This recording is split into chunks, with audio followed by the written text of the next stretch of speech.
Section 1. The Trump Prophecy. When a cartoon wrote the future, let's start slow. Settle in wherever you are right now.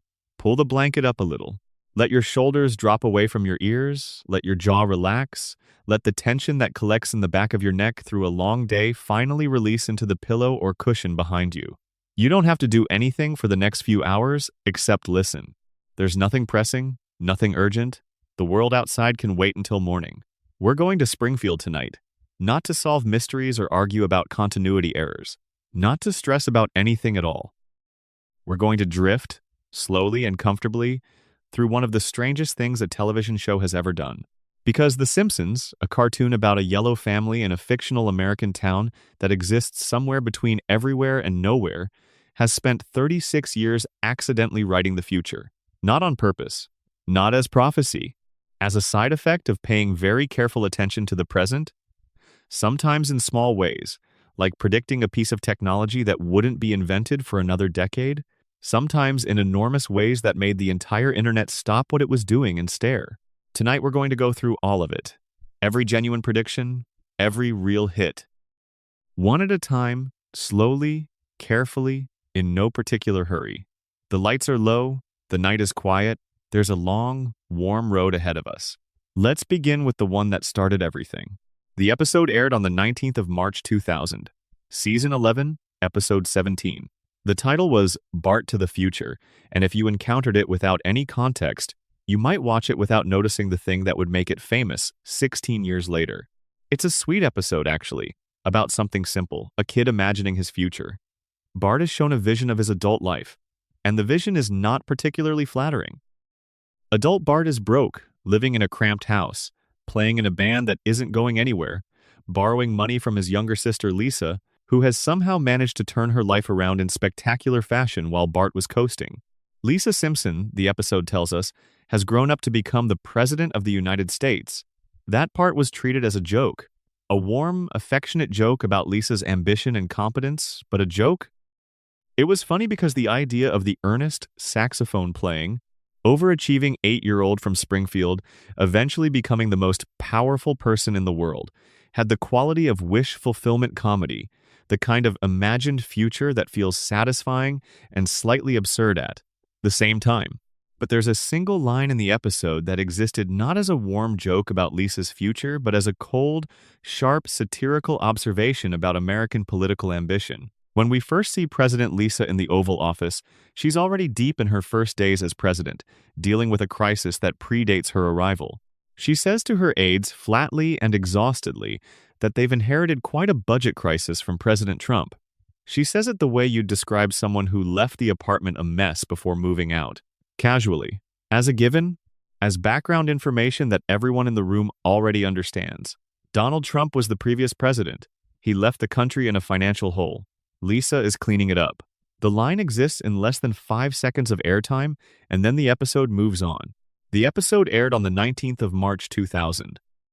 Donald Trump was elected the 45th President of the United States on the 8th of November 2016. The gap between those two dates is 16 years and almost 8 months. Within hours of Trump's election being called, screenshots of that single line from Bart to the future were circulating across every social media platform on Earth. The prediction was so clean, so specific, so shocking in its accuracy that it became something larger than a screenshot, a cultural artifact about the relationship between satirical imagination and political reality. The writer of that episode was Dan Greeny, and he has been asked about the prediction many times since 2016. His answer is honest and a little uncomfortable. He said the joke was written as a warning, as a worst-case scenario. The writing staff was trying to imagine the most absurd, most impossible future. They could conjure a future where the logic of celebrity culture had so completely overtaken the logic of governance that someone famous, primarily for real estate and reality television, had somehow become the leader of the free world. They wanted the premise to feel obviously ridiculous. The joke was designed to make people laugh precisely because it seemed like it could never happen. And then it happened. There's a companion layer to the Trump prediction that doesn't get as much attention as the name itself. It's worth sitting with because it reveals how deep the show's accuracy sometimes runs. It's not just that the show predicted Trump would become president. It's that the show predicted what the landscape would look like after. When Lisa inherits the Trump presidency, the immediate crisis she faces is a federal budget that has been completely consumed. The country is operating in deficit. The treasury has been drawn down. Lisa's first act as president is not celebration or ceremony, it's crisis management. It's an accounting problem left behind by her predecessor. The show played this as a quick setup, but when you watch it in the context of what actually followed the Trump presidency, the specific fiscal and institutional conditions that greeted the administration that followed the detail resonates in ways that feel less like coincidence and more like structural understanding. The joke deepened. The prediction inside the prediction became visible. The show wasn't just right about the name, it was right about the shape of the aftermath. This is a quality that shows up repeatedly in the catalog of Simpsons predictions.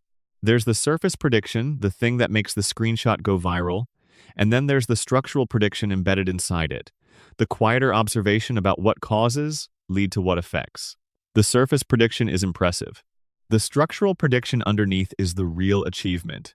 Before we treat any of this as supernatural, let's be honest about what the Trump prediction actually required. Donald Trump had been publicly flirting with a presidential run since 1987. That year, 13 years before the Bart to the Future episode, he took out full-page advertisements in major American newspapers, arguing about American foreign policy and laying out positions that read as proto-campaign material. He appeared on talk shows discussing the presidency as a possibility. He maintained for over a decade before the Simpsons episode was written, a public persona specifically positioned on the edge of political life. Not quite a candidate, not quite not a candidate. The Simpsons writers in 2000 were not making a wild leap. They were following a trajectory that had been visible for years. They connected Trump's persistent presidential flirtation to the accelerating trend of celebrity culture consuming political culture, pushed that connection to its logical, satirical extreme, and wrote a joke about where the trend was heading. That's not prophecy. That's paying attention. But then there's the escalator. In a segment from around 2015, the year of his actual announcement, The Simpsons depicted Trump descending a gleaming escalator inside a tower, surrounded by supporters, to announce his run for office.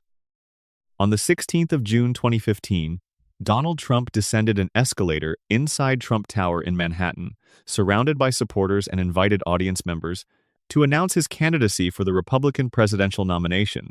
The specific visual, the escalator, the tower, the announcement, the descending figure, was something the show had already drawn.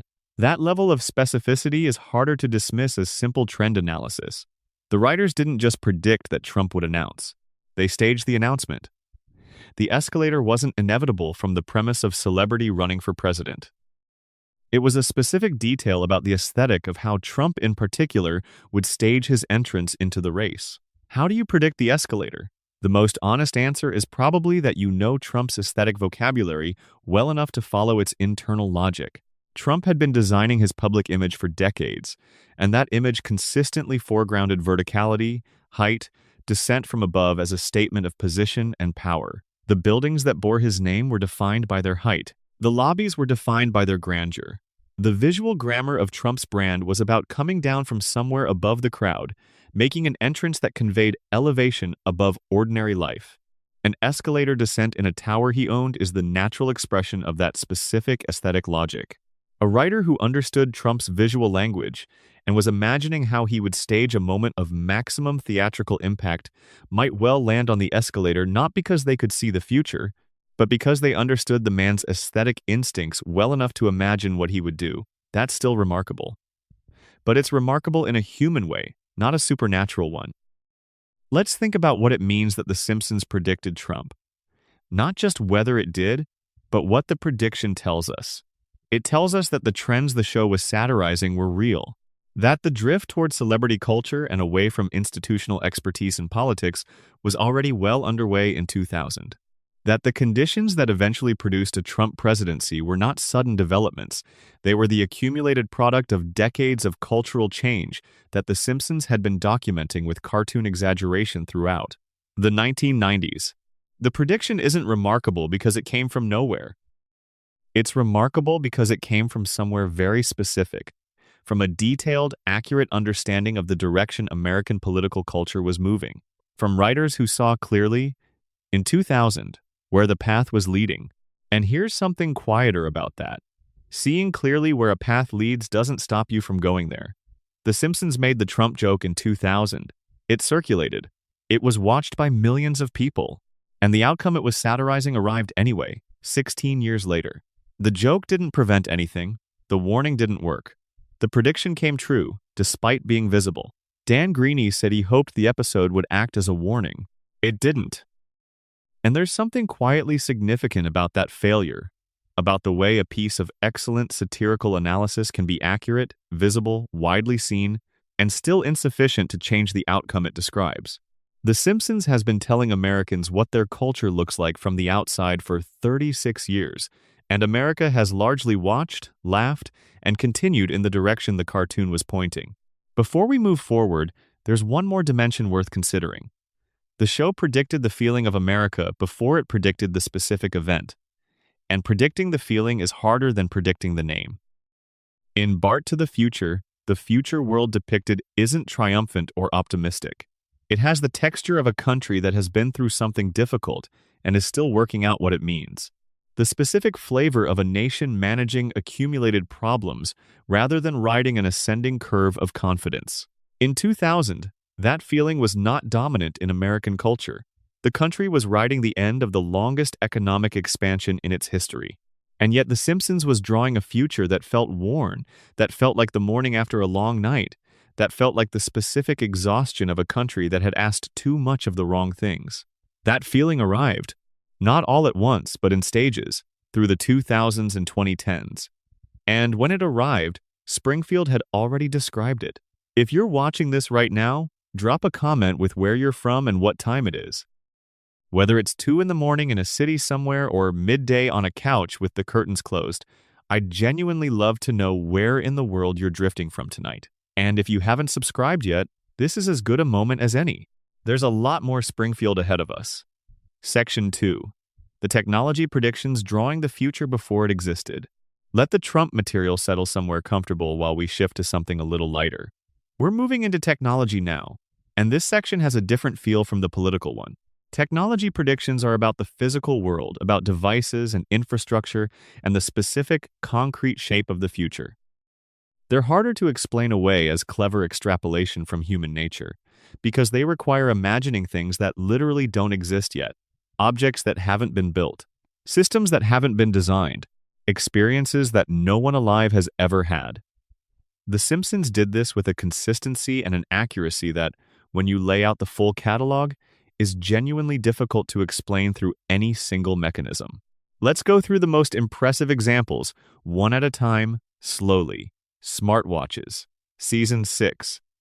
1995. The episode is called Lisa's Wedding. The premise is a flash forward. The show imagines a future version of its characters and depicts a period of Lisa's adult life that hasn't happened yet within the show's timeline. The episode is primarily a love story. Lisa is shown as a young woman in her early 20s, studying at a university in England, falling in love with a British student named Hugh, who is charming and intelligent and ultimately, sadly, not quite right for her. The episode is gentle and a little melancholy in the way the best Simpsons flash-forward episodes always are, the comedy and warmth present, but underneath them something sadder, a meditation on how we change and how some relationships can't survive the person you're still becoming. But what we're here for tonight is what Hugh is wearing on his wrist. It's a watch. Sort of. It's a small rectangular device strapped to Hugh's wrist with what looks like a standard watch band, and in the episode's imagined future world, Hugh uses it to communicate. He speaks to it. It receives messages. It functions as a personal communication device that happens to be worn on the body rather than carried in a pocket or bag. The episode aired in March 1995. The Apple Watch was announced on the 9th of September 2014. It went on sale to consumers on the 24th of April, 2015. 19 years and 5 weeks after the Lisa's Wedding episode, depicted a wrist-worn communication device as the ordinary, unremarkable technology of the future. Now, the rational explanation for this prediction is available and legitimate. Technology had been miniaturizing continuously since the 1950s. Computers that required an entire room in 1955 fit on a desk by 1985, in a briefcase by 1990, in a pocket by 2000. Extrapolating from that trend to a device small enough to wear on the wrist required nothing more than following an established trajectory to a plausible destination. But here's what makes the Lisa's wedding smartwatch more interesting than simple trend extrapolation. The device Hugh uses in the episode isn't just small. It's communicative in a specific way. When Hugh wants to interact with it, he speaks to it. The show depicts voice interaction as the primary interface. Not buttons, not a touchscreen voice. The idea of a wrist-worn device as something you speak to rather than tap or type on reflects a very specific prediction about how the human-computer interface would evolve alongside the miniaturization of the hardware. Voice interfaces, Siri, Alexa, Google Assistant. The Hey Siri functionality on the Apple Watch represent a genuine evolution in how humans interact with computers that was not obvious from the 1995 starting point. In 1995, the dominant computer interface was graphical and mouse-based. Voice recognition existed but was barely functional as a consumer technology. The idea of speaking to a device and having it interpret your words accurately and respond usefully was still in the realm of science fiction. The Lisa's wedding smartwatch predicted both the form factor and the interaction model. Not just that a computer would be small enough to wear on a wrist, but that you would speak to it as the natural way to use it.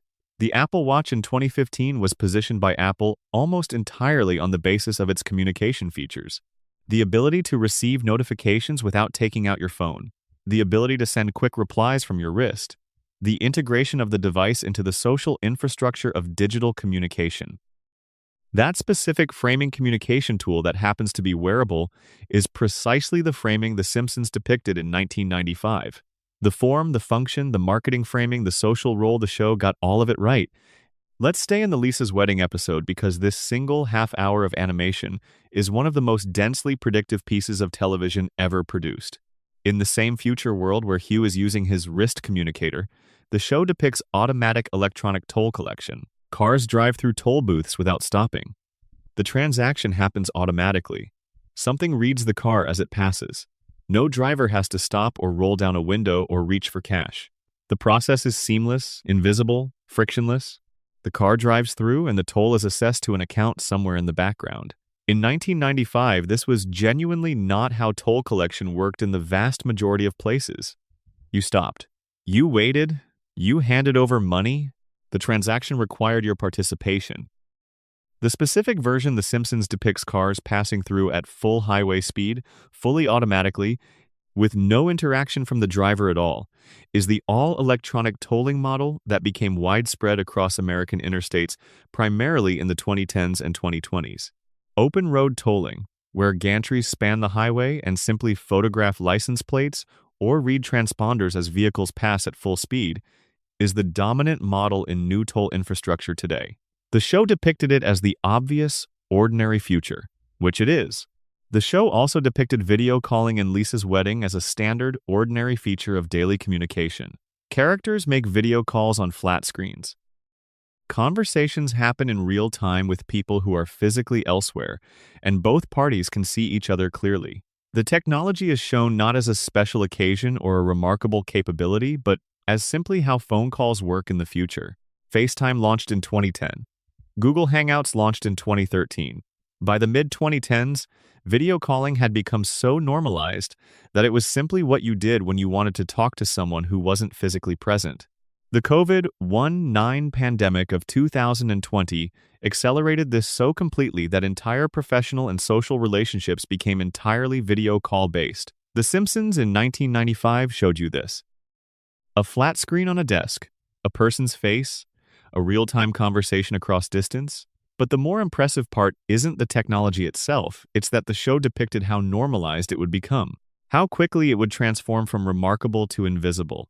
That emotional prediction about the technology's future social role is the harder thing to get right, and the show got it. Autocorrect. Season 6. 1994. The episode, Cape Fear. Before the main sideshow Bob plot kicks in, there's a subplot involving a device the school has acquired. The device is an Apple Newton, an early personal digital assistant that Apple sold with the promise it would interpret handwritten input as digital text. In practice, the Newton's handwriting recognition was famously terrible. It would take ordinary written words and transform them into completely unrelated nonsense, substituting its own interpretation for what the user had actually written. The Simpsons made a specific joke about this failure mode. Martin Prince writes a message on the Newton misinterprets it spectacularly. Now, in DK94, this was current events comedy about an existing product. But here's what the joke was inadvertently describing: autocorrect. The specific dynamic being satirized, a device that intercepts your intended communication and substitutes its own interpretation, sometimes correctly and sometimes spectacularly incorrectly, without asking permission, is precisely the dynamic that autocorrect creates on every smartphone. The Newton was early and clumsy and quickly abandoned. But the underlying technology machine interpretation of human text input, with the machine's interpretation superseding the human's intention, survived and evolved into the autocorrect systems that became defining features of mobile communication. Autocorrect became a cultural phenomenon in the 2010s. The comedy of autocorrect failures, the device changing what you meant to say into something embarrassing or nonsensical, became its own genre of internet content. Screenshots of autocorrect disasters. Entire accounts dedicated to them. The comedy The Simpsons was satirizing in 1994, with the Newton's failure mode, is exactly the comedy of autocorrect failures in the 2010s. The show predicted autocorrect in 1994 by satirizing the Newton, a joke that was simultaneously about the present and about something that hadn't been built yet. There's a quiet technology prediction from Season 4 that almost nobody discusses, but that I find personally among the most interesting. Season 4, 1993. An episode involves a scene at a library, and in that scene there's a brief depiction of a computerized catalog system, a terminal where you type in what you're looking for, and the system tells you what the library has and where it is. Library catalog software existed in 1993. This was not a prediction. What matters is how the show depicts the interaction. The user sits at a terminal. They type a query, a topic, a keyword, what they're looking for. The system processes it. It returns a list of results ranked by relevance to what was asked for. The user looks at the list and selects the thing they want. That's a search engine. That's precisely the interaction model of a search engine. The query box, the relevance ranked results, the user selecting from a list of returned items, this is Google's interface. This is how the World Wide Web works at the level of information discovery. The World Wide Web had only just become publicly accessible in 1991. Yahoo's web directory launched in 1995. Google launched in 1998. The specific interaction model of typing what you're looking for and receiving ranked relevant results was not yet the dominant paradigm of digital information access when The Simpsons drew that library scene. The show was depicting library software accurately, but by depicting library catalog software accurately, it was documenting the presence in the world of the exact interface paradigm that would define digital information access for the next 3 decades. The future was already there, inside the library. The internet just made it universal. Season 8, 1997. An episode involves a home automation device Homer installs in The Simpsons' house. It controls various domestic functions through a centralized interface. It manages lighting, temperature, appliances. It can be controlled remotely. It responds to voice commands. Smart home technology products like the Nest Learning Thermostat, the Amazon Echo, the Google Home, became commercially mainstream in the early 2010s. The specific combination of features the show depicted in 1997, centralized control of domestic systems, remote access, voice interface, is precisely the category that smart home products deliver. The episode also made the smart home premise comedic by having the device become too controlling, threatening in its helpfulness, which maps exactly to a specific subset of concerns that critics of smart home technology raise today. The way convenience can edge towards surveillance when your home is listening all the time. The concern was right. The form was right. The prediction was right. Let's pause here and take in what the technology predictions add up to. Smartwatch. Depicted 1995. Arrived commercially 2013, 2015. Video calling as normalized communication. Depicted 1995. Mainstream by the 2010s. Autocorrect specific failure mode satirized 1994. Cultural phenomenon in the 2010s. Automatic toll collection depicted 1995. Mainstream infrastructure in the 2010s and 2020s. Search engine interaction model documented in a library scene in 1993. Fundamental architecture of digital information access since 1998. Smart home technology depicted 1997. Commercial mainstream in the early 2010s. In each case, the show depicted a technology between 5 and 20 years before it arrived as mainstream consumer experience. In each case, the specific details of the prediction were accurate, not just the existence of the technology, but the form it would take and the way it would function in daily life. As we move into the science predictions, we'll find the show's writers doing something even more remarkable, not just following technological trends, but engaging with specific scientific questions at the frontier of human knowledge, and occasionally pointing in the right direction. Section 3. The Science Predictions, a cartoon that did the math. The technology predictions required following trends. The science predictions required understanding content. There's a difference. Following trends means you know where something is going, because you can see where it's been and project the line forward. Understanding content means you know enough about a field to make an informed guess about what it might find when it looks in a particular direction. The Simpsons writing staff, with its unusual concentration of people holding advanced degrees in technical fields, occasionally demonstrated the second kind of knowledge. The most extraordinary example is also one of the most specific things a comedy show has ever gotten accidentally right. Season 10, 1998. The episode is called The Wizard of Evergreen Terrace.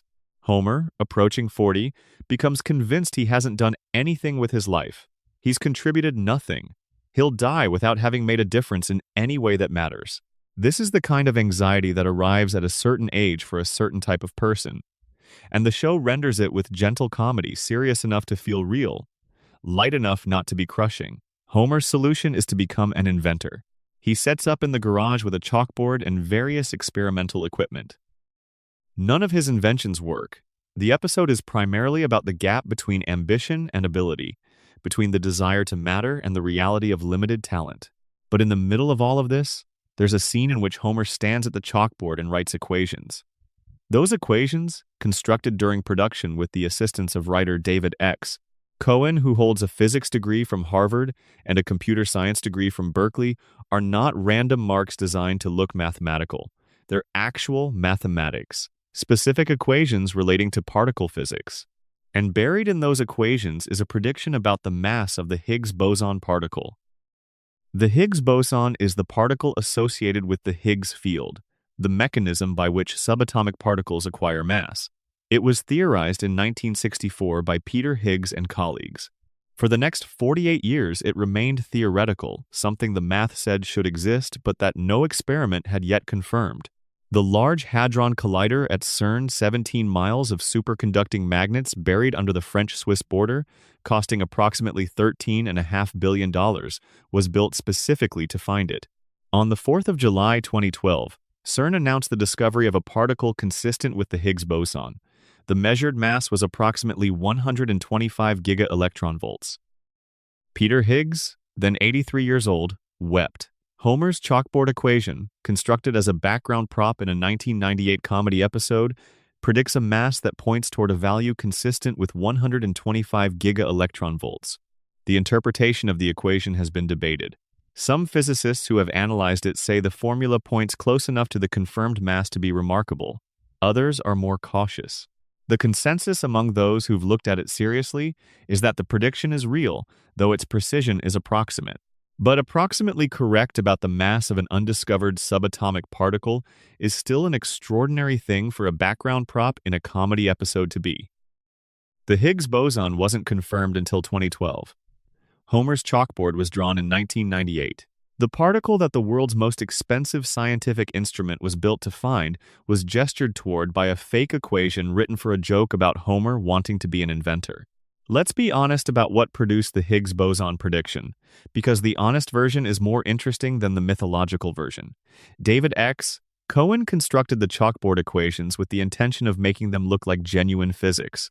He was doing what good craftspeople always do, bringing real expertise to a detail that most viewers wouldn't scrutinize closely. He wanted the equations to be plausible enough that anyone in the audience who knew physics would recognize them as real rather than props. In constructing those equations, Cohen was drawing on his knowledge of where particle physics was in 1998. The Higgs boson was very much part of that landscape. It was the particle that everyone expected to find. The thing the entire particle physics community was organizing its experimental efforts to detect. A physicist in 1998 writing equations on a chalkboard about fundamental physics would naturally include something related to the Higgs mechanism. Including the mass estimate that the theory implied was the scientifically accurate thing to do. The prediction emerged from getting the physics right rather than from any specific foresight about what the LHC would eventually find. But getting the physics right in 1998 meant knowing where the theoretical expectations were pointing. And a cartoon chalkboard from 1998 gesturing toward a particle discovery that would happen 14 years later, because the writer understood the physics well enough to include the right elements that's still genuinely extraordinary. The universe as donut prediction. In one of the Treehouse of Horror segments, Homer becomes briefly interested in the shape of the universe. The specifics of the framing are comedic. Homer thinks the universe is shaped like a donut because donuts are his favorite food. The joke was about Homer, not about cosmology. But the cosmology was real. The shape of the universe is one of the genuine open questions in contemporary cosmology. The universe could be infinite and flat, finite and closed like a sphere, or infinite and open, or it could have a more exotic topology, like a torus, which is the mathematical term for a donut shape. In 2003, a team of cosmologists analyzing data from NASA's Wilkinson Microwave Anisotropy Probe found anomalies in the cosmic microwave background radiation patterns that seemed inconsistent with the standard flat or spherical models, and more consistent with a universe that had a toroidal topology, a universe that wraps around on itself, so that looking far enough in one direction eventually means seeing the back of what's behind you. The 2003 paper by Luminet and colleagues, published in Nature, proposed a specific kind of torus-adjacent geometry as the universe's possible shape. The paper was scientifically serious and generated significant debate in the cosmological community. A Simpsons Halloween episode had proposed that the universe was shaped like a donut. The researchers were analyzing satellite data, not watching cartoons. But the specific geometric prediction, a universe that curves around on itself in the way a donut curves, was accurate in both places. The torus universe remains an active area of debate. The evidence is suggestive but not conclusive. But a legitimate scientific paper in 2003 proposed the exact shape that a comedy show had joked about years earlier. Season 5, 1994. Deep Space Homer. Homer is selected to go to space as part of a NASA effort to make space travel relatable to ordinary Americans. The comedy premise is that NASA, facing declining public interest and budget pressure, decides that sending an average, unimpressive American into space might reconnect the program with its audience in ways that sending astronauts can't. In 1994, commercial space tourism did not exist. Space travel was the exclusive province of government agencies and their professional astronaut corps. The idea that ordinary people might one day travel to space was considered pure science fiction. SpaceX was founded in 2002, Blue Origin in 2000, Virgin Galactic in 2004. By the late 2010s and into the 2020s, commercial space tourism was not just a concept but an operating business. SpaceX's Crew Dragon has carried private astronauts paying customers to the International Space Station. Blue Origin's New Shepard has carried passengers including Jeff Bezos and William Shatner. The marketing pitch of commercial space tourism maps almost exactly to the premise of Deep Space Homer. The argument that Blue Origin and Virgin Galactic make that space travel needs to include non-professional people, that the experience of space should be accessible beyond the astronaut corps, that the democratization of access to space is intrinsically valuable, is essentially the argument NASA makes in the episode. Homer goes to space in 1994 because someone at NASA decided that sending an ordinary person would be good for the program's public standing. Jeff Bezos goes to space in 2021 because he founded a company on the premise that ordinary people should be able to go to space.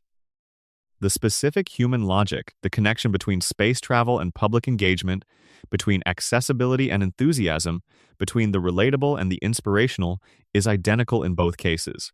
The show predicted the cultural and commercial logic of space tourism 30 years before it became reality. Season 22, 2011. Consumer genetic testing. When the episode aired, services like 2, 3, and Me existed but weren't yet mainstream. The idea of a middle-class family receiving a kit in the mail, providing a saliva sample, and getting back a report on their ancestry and health predispositions was not yet a normal consumer behavior. By the mid-2010s, consumer genetic testing had become a multi-billion-dollar industry. By 2025, tens of millions of Americans have submitted their DNA to testing services. The family revelations that genetic testing produces unexpected relatives, family secrets dismantled by a saliva sample, ancestral origins that don't match family mythology became a significant social phenomenon. The show wasn't predicting the technology it already existed. It was predicting the mainstream adoption and the specific human dramas that mass adoption would create. The DNA surprise reveal, the unexpected half-sibling, the family mythology dismantled by a test tube. The Simpsons was depicting these social consequences in 2011 before they had become a genre of their own. That's the harder prediction. Knowing not just that something will exist, but that it will become ordinary and emotionally significant. Before we move into the pandemic predictions, let's acknowledge what the science section adds up to. The Higgs boson prediction, the donut universe, space tourism's cultural logic, consumer genetic testing, and its human consequences. The science predictions aren't just accurate about what will be discovered. They're accurate about what those discoveries will feel like, how they'll enter ordinary life, what they'll mean to ordinary people. The scientific content is impressive. The social and emotional accuracy is more so. We have all night. Let the science settle into the back of your mind like something solid. There's more ahead, but there's no rush. Section 4. The pandemic predictions. Springfield's darkest accuracy. This section needs a gentle approach. Not because the material is gratuitously dark, we're not here to dwell on anything painful for its own sake.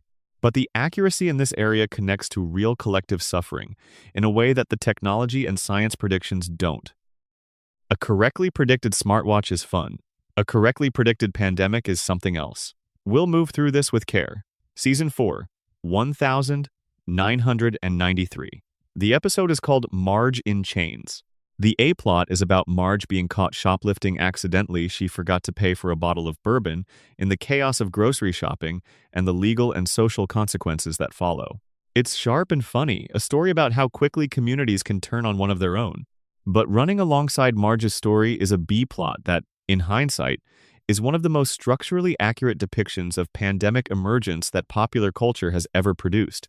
A flu arrives in Springfield. The episode shows factory workers in Japan packing a shipment of juicers that Springfield residents have ordered through a home shopping channel. The workers are sick. They're coughing and sneezing as they pack the boxes. Viral particles go into the boxes. The boxes travel across the Pacific. They arrive in Springfield. The residents open their packages and breathe in the viral particles. The Osaka flu begins spreading through the community. Let's sit with the transmission mechanism depicted here. A respiratory illness, origin in Asia, spread via international supply chain, through goods moving from Asia to the United States. Initial infection at the moment of contact with shipped products. Subsequent spread through the community via standard respiratory routes. This mechanism, a novel respiratory pathogen originating in Asia, entering the United States via international commerce, spreading through an immunologically naive population, is a structurally accurate description of the early phase of COVID-19's global spread. SARS-CoV-2 originated in Wuhan, China in late 2019. It traveled globally through the movement of infected people along international travel routes and through international commerce. Supply chains, global logistics networks, international air travel, these were the vectors through which the virus achieved global distribution in weeks. The 1993 episode didn't predict COVID-19 specifically. The Osaka flu is a different illness. The parallels are structural rather than specific. But the structure, a respiratory illness originating in Asia, spreading to American communities via international supply chains, is striking in its accuracy. And then there's the detail that made this episode the most shared Simpsons prediction clip during the actual pandemic. In the midst of the Springfield flu outbreak, in the chaos of the town dealing with collective illness, someone accidentally releases a crate of killer bees. The bees swarm. They add a completely separate threat on top of the already overwhelming pandemic. In April and May of 2020, as the COVID-19 pandemic was accelerating in the United States, the Pacific Northwest began reporting sightings of Asian giant hornets, a species never previously established in North America. The media dubbed them murder hornets. For a brief period in spring 2020, the intersection of pandemic and invasive giant insects was a real feature of American news. A cartoon from 1993 depicted a community simultaneously managing a respiratory pandemic from Asia and an outbreak of killer bees. In 2020, a real community simultaneously managed a respiratory pandemic from Asia and what the media called murder hornets. The specificity of that parallel, not just the pandemic, but the pandemic plus insect scenario, is what made the episode go viral during the real pandemic. The overlap was too specific and too absurd to dismiss. Let's be precise about what this prediction is and isn't. It isn't a detailed or fully accurate prediction of COVID-19. The transmission depicted viral particles in shipping boxes is not the primary mechanism of COVID transmission. The illness's characteristics differ from the real virus. Many specifics are wrong. What the episode gets right is the structure of the scenario. A novel respiratory illness originating in Asia, transmission through international commerce, rapid community spread, panic buying, overwhelm of existing medical infrastructure, community fracture under the strain of collective illness, the failure of official response to keep pace with the speed of the outbreak. These structural elements are accurate, and they're accurate because the scenario the show was depicting, a novel respiratory illness originating in Asia and spreading globally through international commerce routes, is a realistic category of pandemic risk that public health experts had been describing for decades. The vulnerability was real in 1993. It remained real in 2020. And when it was exploited by a real pathogen, the depiction from 27 years earlier looked, from outside, like prophecy. Season 9, 1997. Lisa's Sacks. Near the beginning of the episode, Marge tries to cheer up a sick Bart by offering him reading material. She holds up a book.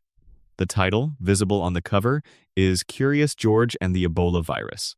The joke is dark and quick in the tradition of the show's background humor. In 1997, Ebola was a known but rare disease. Not, in 1997, a disease that most Americans thought about or worried about. In 2014, an Ebola outbreak in West Africa, the largest in the disease's documented history, killed over 11,000 people and triggered genuine concern about international spread. Ebola became, briefly, a mainstream Western health concern. The choice of Ebola, specifically not influenza, not smallpox, not one of the historically prominent pandemic diseases, reflects an awareness of which emerging pathogens represented the novel frontier of biological risk in 1997. Ebola was on that list.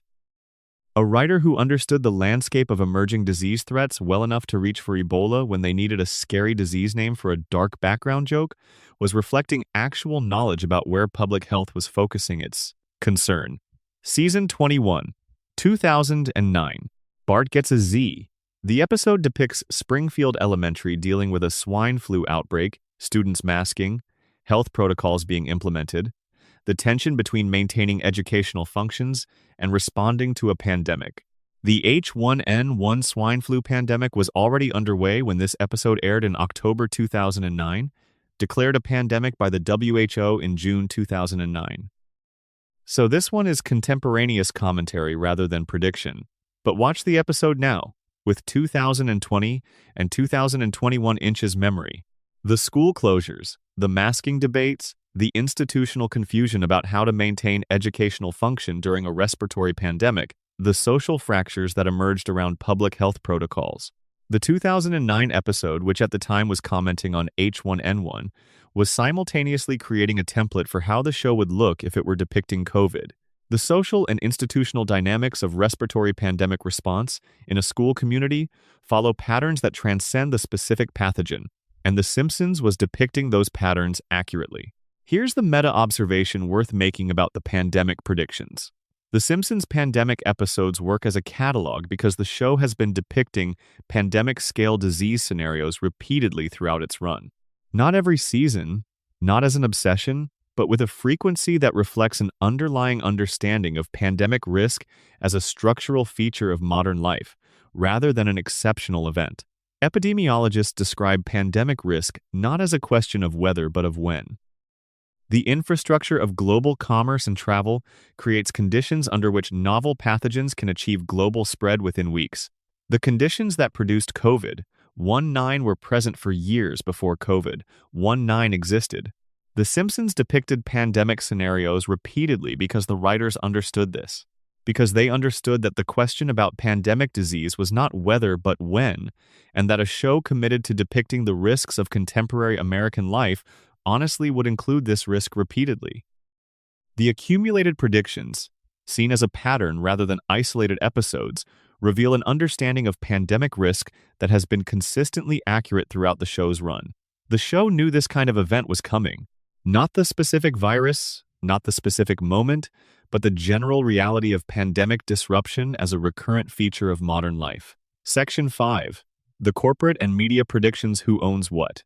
In 1998, The Simpsons put a joke in the background of an episode that would take 21 years to come true. When it came true, it was announced as a $71.3 billion transaction. Season 10. 1998.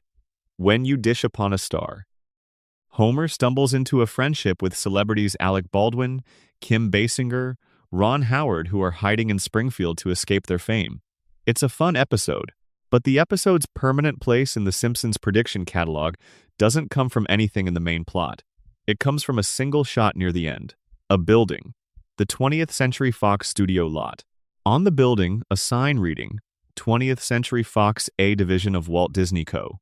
The joke was meta-commentary about media consolidation. The Simpsons airs on Fox. Disney is Fox's primary competitor in Hollywood. The joke was about the theoretical extreme of entertainment conglomeration. On the 14th of December 2017, the Walt Disney Company and 21st Century Fox announced a definitive agreement for Disney to acquire most of Fox's assets.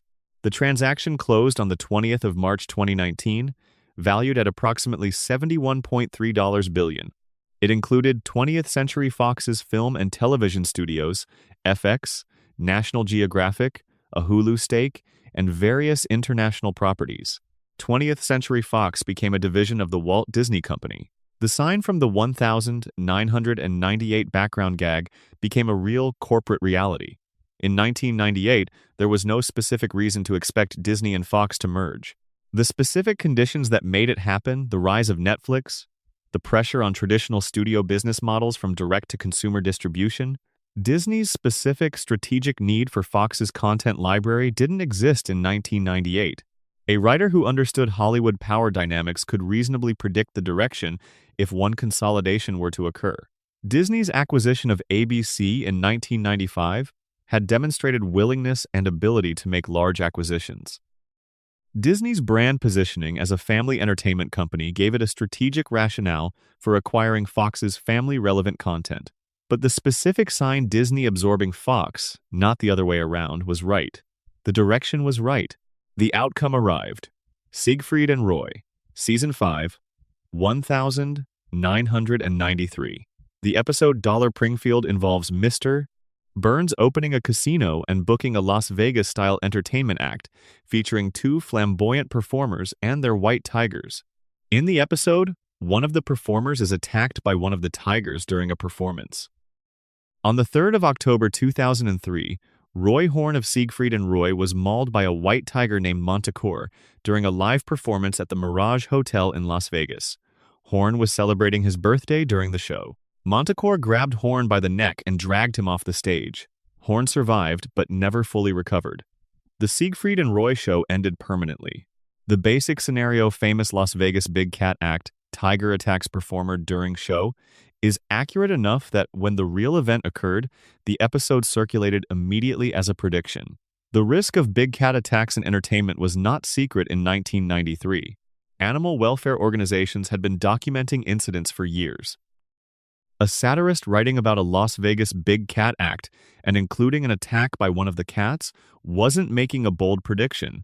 They were including a plausible worst-case outcome for the kind of act they were satirizing. But the specificity of the real event, the attack happening during a live performance, in front of an audience, in the performance space, matches the Simpsons depiction. The show's attack happens during the show. Roy's attack happened during the show. Those details align. The NSA surveillance prediction became fully apparent in 2013, Season 7, 1995. An episode involving Homer and a government surveillance program depicts the ability to monitor communications, access private information, and track individuals without their knowledge or consent. The episode played these capabilities as comedy satirical exaggeration of Cold War surveillance apparatus surviving into the post-Cold War era. In June 2013, Edward Snowden disclosed documents from the NSA revealing programs that collected telephone records of hundreds of millions of Americans, accessed user data from major internet companies including Google, Facebook, Microsoft, and Apple, and conducted surveillance of global communications infrastructure at a scale exceeding anything publicly acknowledged. The Simpsons in 1995 was satirizing mass government surveillance of private citizens as the obvious extension of Cold War surveillance capabilities into the post-Cold War era. The show was saying, the infrastructure exists, the incentives exist, the capacity exists, what do you think is going to happen? What happened is what Snowden revealed in 2013. The satire became the reality.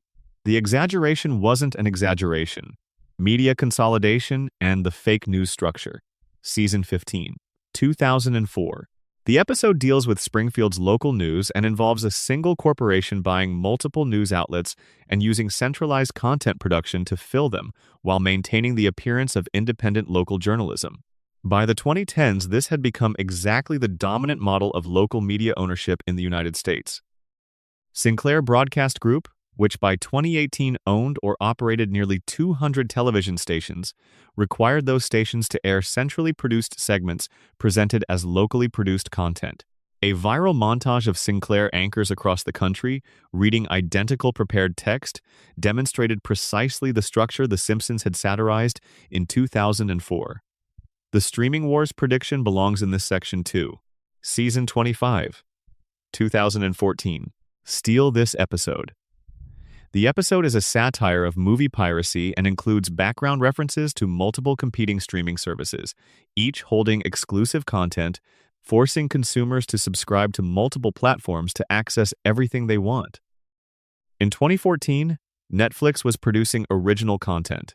Amazon Prime Video was emerging, Disney+, HBO Max, Peacock, Paramount+, Apple TV+ hadn't launched yet. The specific consumer frustration the show was satirizing, paying for multiple services to access content that used to be available on a single package, wasn't yet daily reality. By 2020, the streaming wars had produced exactly that landscape.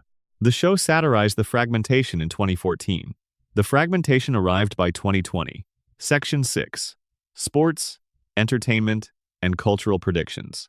Sports predictions are among the hardest to make because individual games involve too many variables.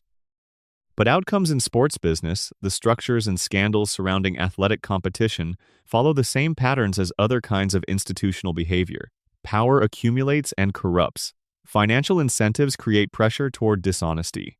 Organizations that feel immune from consequence tend, eventually, to experience consequences. FIFA, Season 5, 1994. Springfield hosts the World Cup. The episode depicts FIFA officials as self-interested bureaucrats focused on extracting privileges from host cities. The relationship between FIFA and Springfield is transactional, in the specific way the show implies is universal. The host provides various benefits and financial arrangements that have nothing to do with sport and everything to do with enriching the officials. On the 27th of May 2015, the United States Department of Justice announced the indictment of 14 current and former FIFA officials on charges including racketeering, wire fraud, and money laundering. The investigation revealed systematic, institutionalized corruption, stretching back decades, bribes paid to secure hosting rights, payments made to obtain exclusive television and marketing contracts, kickback schemes involving hundreds of millions of dollars. The scale of the corruption confirmed by the 2015 indictments exceeded what the Simpsons episode depicted. But the structural prediction was accurate. The show in 1994 was describing FIFA as an organization whose internal culture was oriented toward extraction. That was what the 2015 indictments confirmed. Cypress Hill and the London Symphony Orchestra, Season 7, 1996. Homerpalooza. Cypress Hill appears in the episode performing at a music festival, and there's a running gag involving them accidentally booking the London Symphony Orchestra, a mix-up that produces the absurdest image of hip-hop and classical music on the same bill. On the 20th of September, 2024, 28 years after the episode aired, Cypress Hill performed with the London Symphony Orchestra at the Royal Albert Hall in London. The performance was received as a genuine musical event. Critics reviewed it seriously. Be Real of Cypress Hill acknowledged the Simpsons connection in interviews, seeming genuinely amused and somewhat awed. But here's the most interesting question about this prediction. Did The Simpsons predict the Cypress Hill LSO collaboration, or did it inspire it? If the people who conceived the collaboration had seen the episode, and in the internet era, they almost certainly had, then the show wasn't predicting the future. It was helping make the future.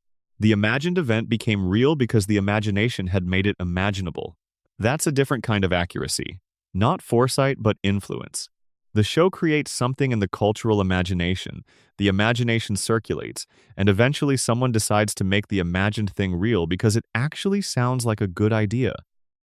This suggests that the relationship between The Simpsons and the world it depicts runs in both directions. The show doesn't just observe the culture, it shapes the culture it was observing. Tom Hanks as America's most trusted voice. The Simpsons movie, 2007.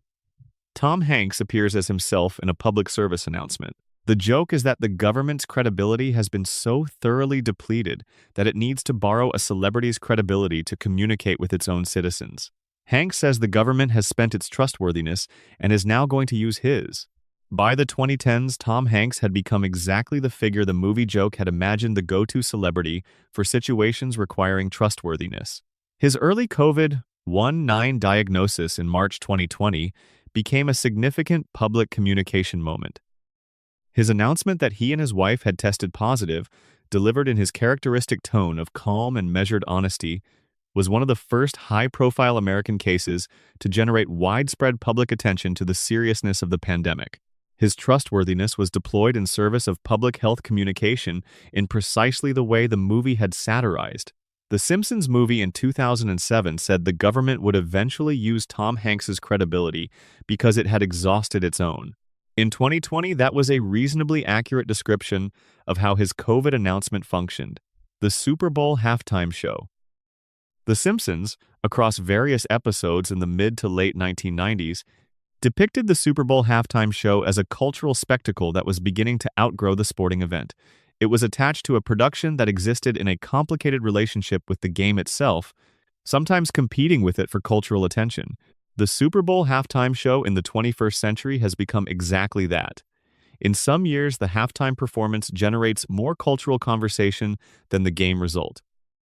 The show, the tweets, the wardrobe discussions, the celebrity appearances, the 15 minutes of halftime entertainment generates its own news cycle that runs parallel to coverage of the sport itself. The Simpsons was depicting this transformation in the late 1990s as satirical absurdism.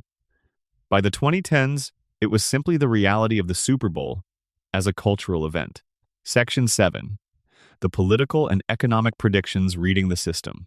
We've already covered the biggest political prediction, but the political catalog extends far beyond any single name.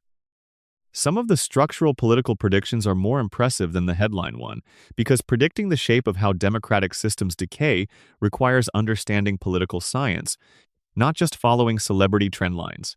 The Citizens United prediction. Across multiple episodes throughout the 2000s, The Simpsons depicted Mr. Burns' relationship with Springfield's elected officials in ways that assumed essentially unlimited financial influence on political outcomes. Burns funds campaigns. Burns purchases policy outcomes. Burns operates in a political environment where money and democratic legitimacy are in a direct transactional relationship, with money consistently winning. Some of this was satire of documented practices, but the specific form of political influence Burns exercises direct, unlimited, barely concealed financial influence on electoral and legislative outcomes exceeded what American campaign finance law permitted when those episodes were written. On the 21st of January 2010, the Supreme Court issued its decision in Citizens United v. Federal Election Commission. The decision removed most legal limits on corporate spending in elections, allowing corporations and unions to spend unlimited amounts on political advertising as long as the spending was technically independent from official campaigns. The Simpsons had been depicting, across many episodes, a political environment in which Burns could exercise direct, unlimited financial influence on political outcomes. After Citizens United, that depiction became substantially more accurate as a description of legal reality. The economic anxiety predictions. The Simpsons has been a show about economic anxiety since its first episode. Homer's relationship with his paycheck, with job insecurity, with the fragility of middle-class prosperity. The family owns a house and has jobs and healthcare, but their grip on middle-class stability is genuinely precarious. In 1989, this was a somewhat unusual depiction for primetime American television. The dominant family sitcom model emphasized comfort and security. The Simpson family's chronic financial precariousness, which is never fully resolved, which persists across the entire run, was a structural choice that made the show distinct. In retrospect, it was an accurate choice. The economic condition of the American middle class from the 1990s through the present has been defined by exactly the precariousness the show depicted. The decoupling of wages from productivity, the erosion of pension coverage, the growth of healthcare costs, the hollowing out of industrial employment, these structural changes produced exactly the economic anxiety that The Simpsons had been depicting from the beginning. Homer's financial situation in 2025 is not fictional exaggeration. It's a relatively accurate depiction of the economic condition of a large portion of the American working class. Horse meat. Season 5. 1994. A background label in a school cafeteria scene references horse-derived protein in institutional food products. In 2013, a significant food safety scandal emerged across Europe when products sold as beef hamburgers, ready meals, school meals were found to contain significant percentages of horse meat. The scandal affected the United Kingdom, Ireland, Sweden, and others. The supply chain opacity that allowed undeclared horse meat to reach consumers was the product of the same cost pressures and regulatory gaps. The show was satirizing in 1994. The show made a joke about what institutional food cost-cutting, combined with supply chain opacity, tends to eventually produce. In 2013, that joke was documented across European regulatory investigations. Greece and the Debt Crisis. Season 23, 2012. The show includes background references to Greece's economic situation in ways that, given the episode's production timeline, depicted a situation as more severe and more permanent than mainstream analysis was, suggesting at the time. The Greek debt crisis ran as an acute emergency from 2010 through approximately 2018 and continues today as a chronic condition that has permanently reduced Greek living standards. The show's depiction in 2012 was accurate. The crisis was not resolved quickly. The austerity measures imposed as conditions of international assistance caused significant social suffering. The political consequences were severe and lasting. The show's accuracy here was in depicting the crisis's persistence with more accuracy than the official narratives of imminent resolution that dominated European political communication at the time. The fake news structure. Season 9. 1997. An episode involving Springfield's television news depicts a media figure who deliberately broadcasts false information to maximize viewer engagement, constructing narratives that serve his personal interests and his station's ratings. deploying outrage and fear as tools for maintaining audience attention, regardless of their relationship to factual accuracy. By the 2010s and 2020s, the phenomenon the show was satirizing had transformed from a notable failure mode of some news organizations into a structural feature of the information ecosystem. Social media platforms optimize for engagement rather than accuracy. Cable news rewarding outrage over analysis. Algorithmic amplification of emotionally resonant content over factually accurate content had created an information environment that functions substantially the way The Simpsons depicted in 1997. The show predicted the logical outcome of the media incentive structure it was observing. Given incentives that reward engagement over accuracy, the information ecosystem of the 2020s was predictable from the 1997 starting point. Political polarization. The show began depicting, increasingly clearly from the mid-1990s onward, a political environment in Springfield dividing along tribal lines that bore less and less relationship to actual policy positions and more relationship to cultural identity and symbolic allegiance. Political scientists studying effective polarization, the degree to which Americans view the opposing party not merely as wrong but as an existential threat, mark its significant acceleration from around 2000 onward. The specific form of political polarization that has characterized American public life in the first quarter of the 21st century, the tribal identity politics, the way partisanship has colonized every other social domain, was depicted by The Simpsons in the late 1990s as an emerging trend that was going to get worse. It got worse. Section 8. The invention predictions still becoming real. Let's shift the texture of the night a little. We've been moving through fairly heavy material. Let's look at some of the more playful predictions, the ones about specific inventions and technologies that are still arriving, still working their way from the imagined to the actual. Smart glasses. In 1995, the show depicted characters wearing glasses that displayed information in their visual field. Not goggles, not headsets, regular-looking eyeglasses that happened to have a secondary function of overlaying digital information on the wearer's view of the world. Google Glass was announced in 2012. The specific form factor, regular glasses, worn on the face, providing heads-up display of digital information, is exactly what the episode depicted. But the concept hasn't rested with Google Glass. Meta's Ray-Ban smart glasses, Apple's Vision Pro, and the ongoing development of lightweight AR glasses by multiple companies, all working toward the specific form the show depicted. Smart glasses as a natural extension of ordinary eyewear, integrated into the face, invisible in daily use. The prediction is about form factor and social integration, not just function. Not information displayed to your eyes somehow, but the display built into glasses, making it integrated into the body in the most natural and invisible way possible. That level of formal specificity is impressive. Self-driving cars, Season 20, 2009.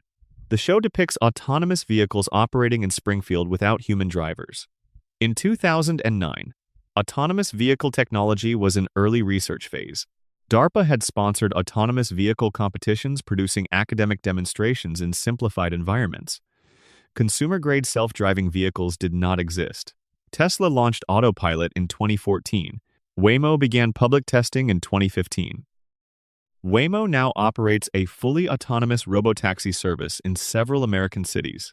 The endpoint, the show depicted cities where cars routinely operate without human drivers, remains a goal rather than a reality, but it's a goal being pursued with billions of dollars of investment and genuine technological progress.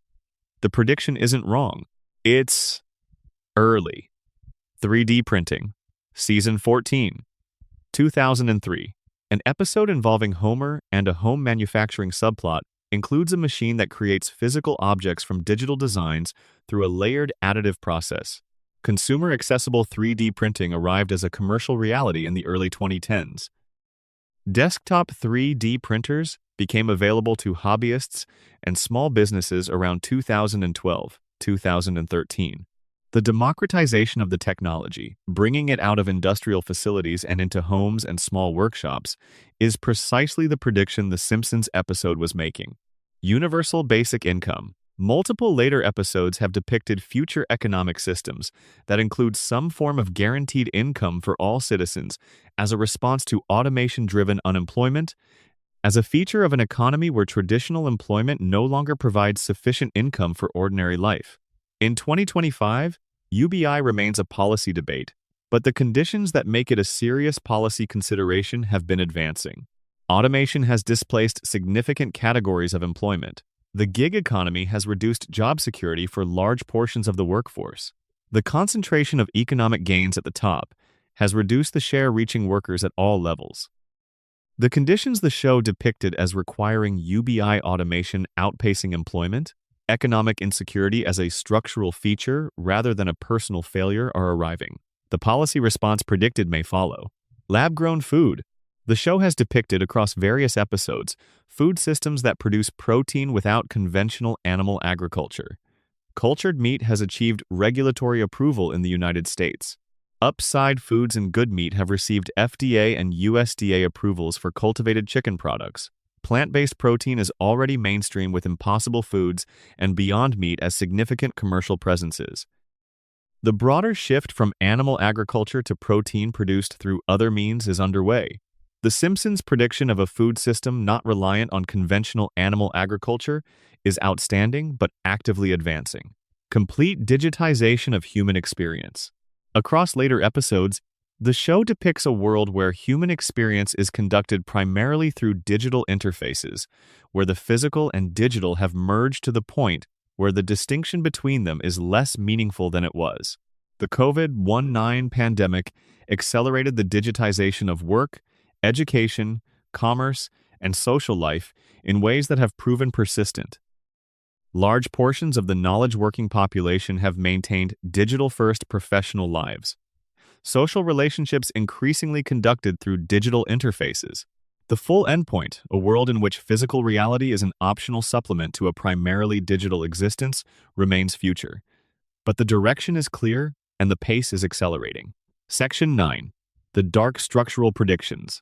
Some of The Simpsons' most structurally accurate predictions are about things that are genuinely difficult. About the specific forms that collective harm takes in the 21st century, about the systems that enable it, about the ways that technology and media interact with violence and social fracture. These predictions are real. We'll treat them with care. Deepfakes and Synthetic Media. Season 12. 2001. An episode plot involves the creation and distribution of fake video content designed to appear genuine, depicting events that didn't happen, engineered to deceive. In 2001, convincing fake video was a Hollywood capability requiring expensive equipment. The concept of an ordinary person creating convincing fake video of a real person saying things they never said was firmly in the realm of science fiction. The term deepfake entered public consciousness around 2017 and 2018. Machine learning tools made convincing synthetic video accessible without specialized technical training. By 2020, deepfake technology was generating concerns at the level of electoral security and national defense. The Simpsons in 2001 was not predicting the specific technology. It was predicting the social problem, the specific harm that convincing synthetic media creates by making it impossible to trust video evidence. The show was depicting a world in which visual evidence had become unreliable, in which the question is, this reel attaches to every video. That social problem has arrived. The epistemological challenge, how do you know if what you're seeing is real, is a genuine and increasingly serious feature of the contemporary information environment. The Surveillance Economy. Season 13. 2001. An episode involving commercial tracking of Homer's behavior without his knowledge. A company monitoring his location, his purchases, his preferences, his activities, and using that data for commercial purposes without his meaningful awareness or consent. The episode played this as comedy. Homer is oblivious. By 2015, this was routine. By 2020, it was so normalized as to be invisible. Every smartphone is a location tracker.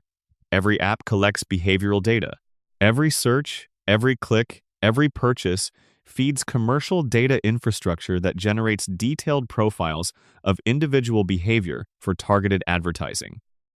The general structure the show depicted in 2001 companies monitoring ordinary people's behavior comprehensively and commercially without meaningful consent as a standard business practice is the reality of contemporary digital life. The erosion of institutional trust. The Simpsons has been depicting, from its very first episodes, a world in which institutions, government, law enforcement, education, healthcare, media are fundamentally unreliable. Not dramatically corrupt, but routinely failing their stated purposes, routinely captured by interests other than the ones they nominally serve. Chief Wiggum is a bad police chief. Mayor Quimby is a corrupt politician. Doctor Nick is an unqualified physician. The media is sensationalist. These depictions were played as comedy.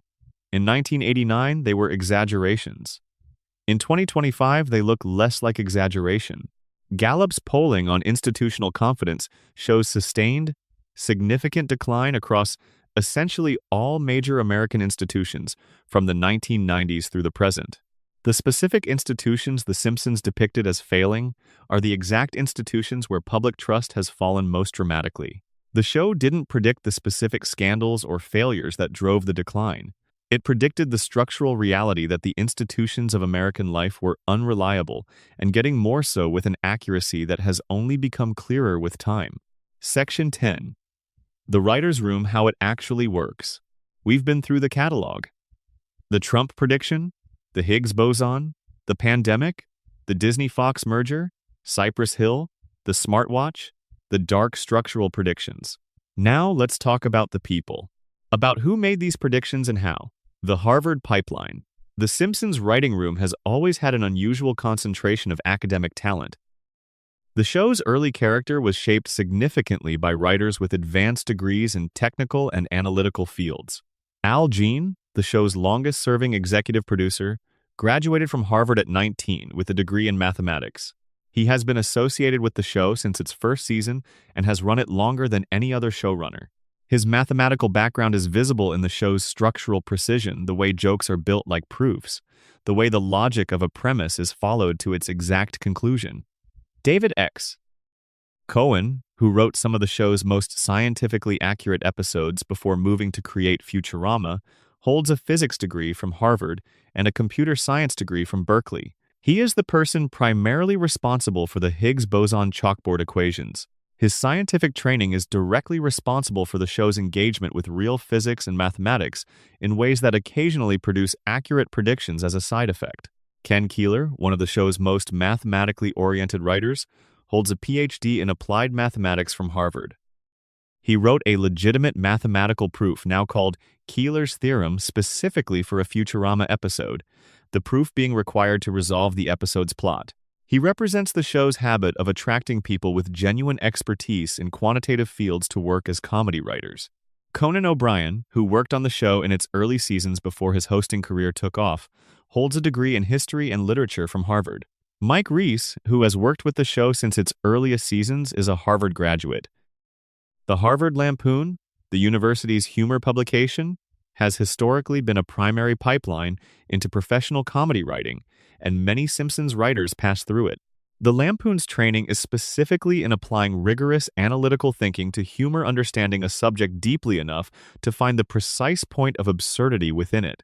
That training produces writers who, when satirizing particle physics, actually understand particle physics.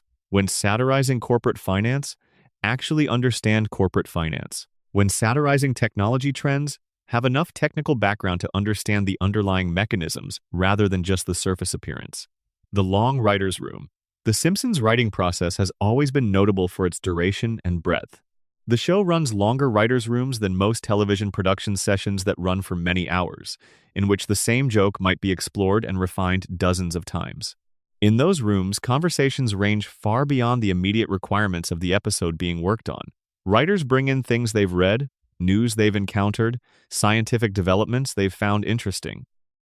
The room functions as a sustained conversation among very intelligent, very well-informed people about the state of the world and where it's heading. In that kind of environment, predictions happen almost as a side effect. Someone reads about a technology development. Someone else makes a joke that extends the development further than current reality. The joke is funny because it's plausible, but not yet real. The joke makes it into the episode. The episode airs. The technology eventually arrives. The writers weren't trying to predict the future. They were trying to be accurate about the present and extrapolate to a plausible exaggeration. The predictions are the residue of that process, the moments when the exaggeration turned out not to be exaggeration after all. The epistemic freedom of comedy. This is the element I find most interesting. Comedy writers have an epistemic freedom that no other form of serious analysis enjoys. If a journalist publishes a specific prediction and it doesn't come true, their credibility is damaged. If an economist's forecast is wrong, it affects their standing in their field. If a government planning document contains a projection that doesn't materialize, it gets filed away and mostly ignored. But if a comedy writer puts a specific prediction in an episode and it doesn't come true, nobody cares. It was a joke. Jokes are allowed to be wrong. The entire cultural framework around comedy exempts it from the accountability that attaches to serious analytical claims. This freedom allows comedy writers to make bold, specific, imaginative claims about the future that no serious analyst can afford to make. The Simpsons could put a division of Walt Disney Co. on the Fox building sign because in the comedy register, it's just a joke. If it doesn't come true, nothing bad happens. A Wall Street analyst who publicly predicted a Disney-Fox merger in 1998 would have faced professional consequences for being wrong. The freedom to be wrong is the freedom to be right in ways that serious analysis can't risk. The Simpsons made hundreds of specific predictions about the future because making specific predictions had no downside. And in the process of making hundreds of predictions without downside, some percentage of them turned out to be right. Selection bias and the internet. Here's the honest part of the story.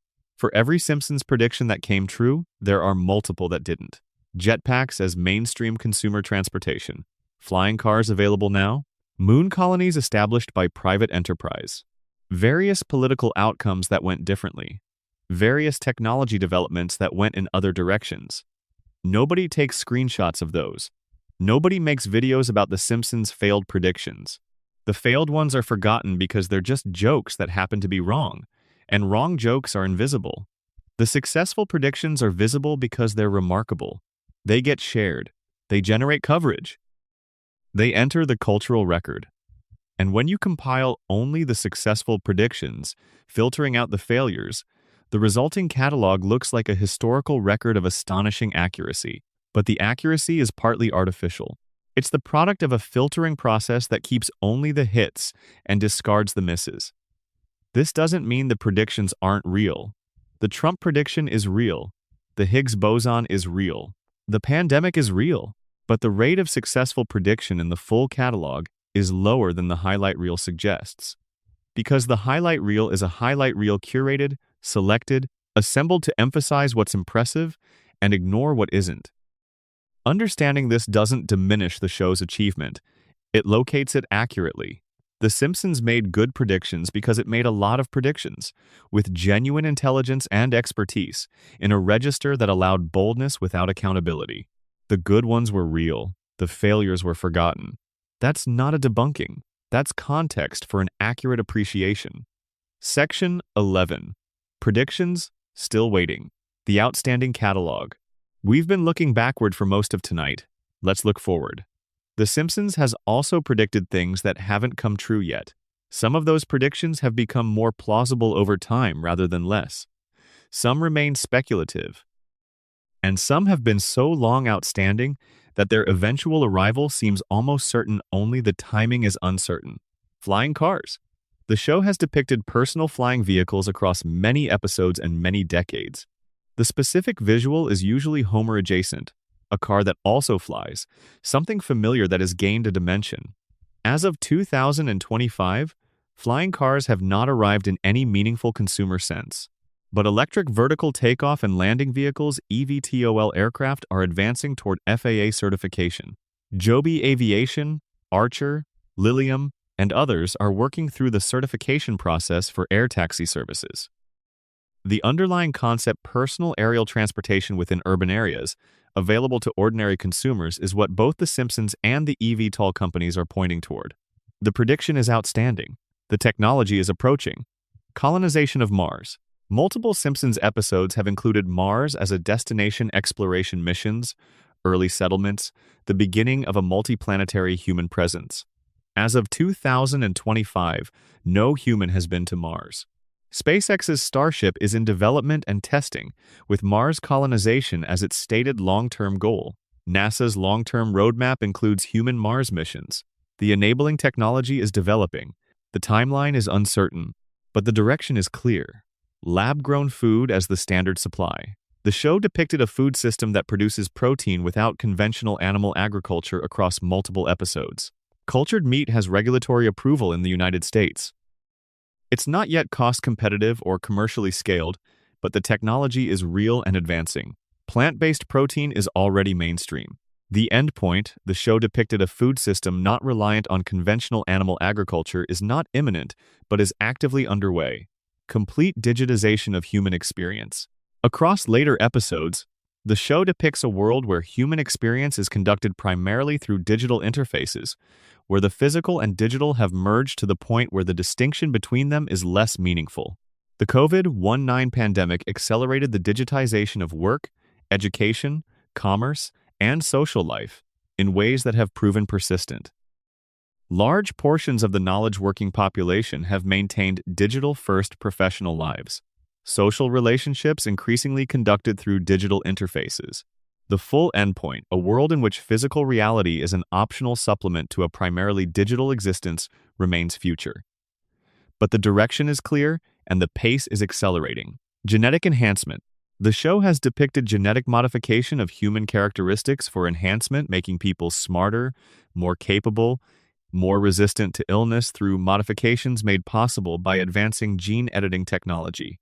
CRISPR-Cas9, developed in 2012, has made precise genetic modification possible. The first human gene editing was performed controversially in 2018. The regulatory and ethical frameworks are being actively contested. The technology is real and advancing. The ethical debates are active and unresolved. The endpoint the show depicted is not imminent but is no longer purely speculative. The thing about the outstanding predictions is that they share a quality with the completed ones. They're not random speculation. They're the product of the same careful trend following and logical extension that produced the predictions that did come true. The Simpsons' completed predictions came true at various speeds. Some took 5 years, some took 15. The Disney-Fox prediction took 21 years. The Cypress Hill prediction took 28. The outstanding predictions may take another decade or another generation. They're not wrong. They're early. Section 12. Springfield as mirror. The final theory. We've reached the end of the road. It's late, or early, or whatever time it is in whatever place you're in. The predictions are behind us now, all cataloged, all examined, all placed in their context. The remarkable ones, the explainable ones, the ones still waiting to come true. And now we're here at the final section, and the question it wants to answer is the biggest one. What does it all mean? The map and the territory. There's a concept in philosophy called the map-territory distinction. The map is the representation. The territory is the reality it represents. Good maps are useful because they accurately reflect enough of the territory to allow navigation. The Simpsons is a map of America. It has been a map of America since the 17th of December 1989. Over the course of 800 episodes, across 36 years, the show has drawn and redrawn the same map, a cartoon map, an exaggerated map, drawn in yellow and rendered in comedy, but a map nonetheless. A representation of the territory of American life that is, in its fundamental structural features, remarkably accurate. The predictions are evidence of the map's accuracy. When you have a good map, following it forward is a reasonable way to anticipate the terrain ahead. The Simpsons made predictions that came true because the show's underlying representation of American life was accurate enough that following it toward its logical conclusions produced real insights about where things were. Heading. What the map shows. The predictions taken together don't point randomly. They cluster around specific themes. They form a coherent picture of specific aspects of American life that the show has been charting with particular accuracy. Technology advancing faster than the ethical and regulatory frameworks designed to govern it. Institutional corruption as a structural feature of organizations with sufficient power and insufficient accountability. The relationship between concentrated wealth and democratic outcomes as fundamentally transactional, with wealth consistently outcompeting democratic legitimacy. The specific forms that collective human harm takes when technological power and institutional failure combine. These are not random observations. They're a coherent, analytical framework applied consistently across 3 decades of comedy. The predictions that have come true are concentrated precisely in these areas where the show's analytical framework is most consistently applied and most carefully developed. The Simpsons predictions are a product of its worldview, and its worldview that power concentrates and corrupts, that institutions fail, that technology races ahead of wisdom, that ordinary people absorb the costs of decisions made above them is accurate enough to function as a forecasting tool. The feedback loop. Here's the part of the story that's most interesting and most underappreciated. The Simpsons didn't just predict America, it helped shape America, not in a dramatic, conspiratorial sense. In the quiet way that culture shapes the world it describes. The Simpsons has been running for 36 years, watched by essentially everyone in the English-speaking world and by many beyond it. Its references are embedded in the cultural vocabulary of multiple generations. Its framings of American life, the corrupt billionaire, the dysfunctional government, the celebrity president, have been part of how people understand their world since 1989. When the Trump prediction screenshot went viral in 2016, the cultural response was a specific kind of recognition. Not surprise. Exactly. More like confirmation. The Simpsons already did this. We already knew this was coming. It already felt familiar. That feeling of recognition is partly the prediction working as intended, but it's also the culture encountering something that had been part of its imagination for 16 years and discovering that the imagination had prepared it for the reality. The joke had made the possibility visible, part of the possible futures the culture was already holding. Imagination matters. What we can imagine, we can prepare for. The Simpsons' jokes about corporate corruption and political dysfunction and pandemic disease and surveillance, even as obviously exaggerated cartoon versions of real concerns, have kept those concerns present in the cultural imagination through decades, during which the structural forces driving them were building. The show didn't prevent the things it predicted, but it may have made the people who watched it slightly less shocked when those things arrived, slightly more prepared for the recognition that the cartoon had already described. That's not nothing. That's the specific value of good satire. It doesn't change the world, but it changes the people in the world, a little, in ways that matter. What it means that the warnings didn't work. Dan Greeny said he hoped the Trump episode would act as a warning. It didn't. The warning circulated and the outcome arrived anyway. This is worth sitting with, because it's the part of the Simpsons prediction story that isn't triumphant. The show has been right. The show has been specific and accurate and prescient, and it hasn't changed anything. The predictions about institutional corruption came true. The predictions about media dysfunction came true. The predictions about the specific ways concentrated wealth captures democratic processes came true. The predictions about pandemic risk came true. And Springfield keeps running on the same cracked cooling tower, the same broken institutions, the same convenient amnesia about everything that's gone wrong. That's the Simpsons' deepest and most consistent prediction. Not about any specific event or technology, about the human tendency to see clearly, to describe clearly, and to continue in the described direction anyway. Springfield is a town where nothing changes, where the consequences of decisions never fully land, where catastrophes are forgotten by the next episode, and the same mistakes happen again. That's the prediction that has been completely accurate from the very beginning. Why we can't let them go? There's a question underneath all of this that the predictions don't quite answer. Why do we keep coming back to The Simpsons? Why, 36 years in, with the show far from its creative peak, does the yellow family on the couch in the yellow house on Evergreen Terrace still feel like the realest fictional family in America? The predictions are part of the answer.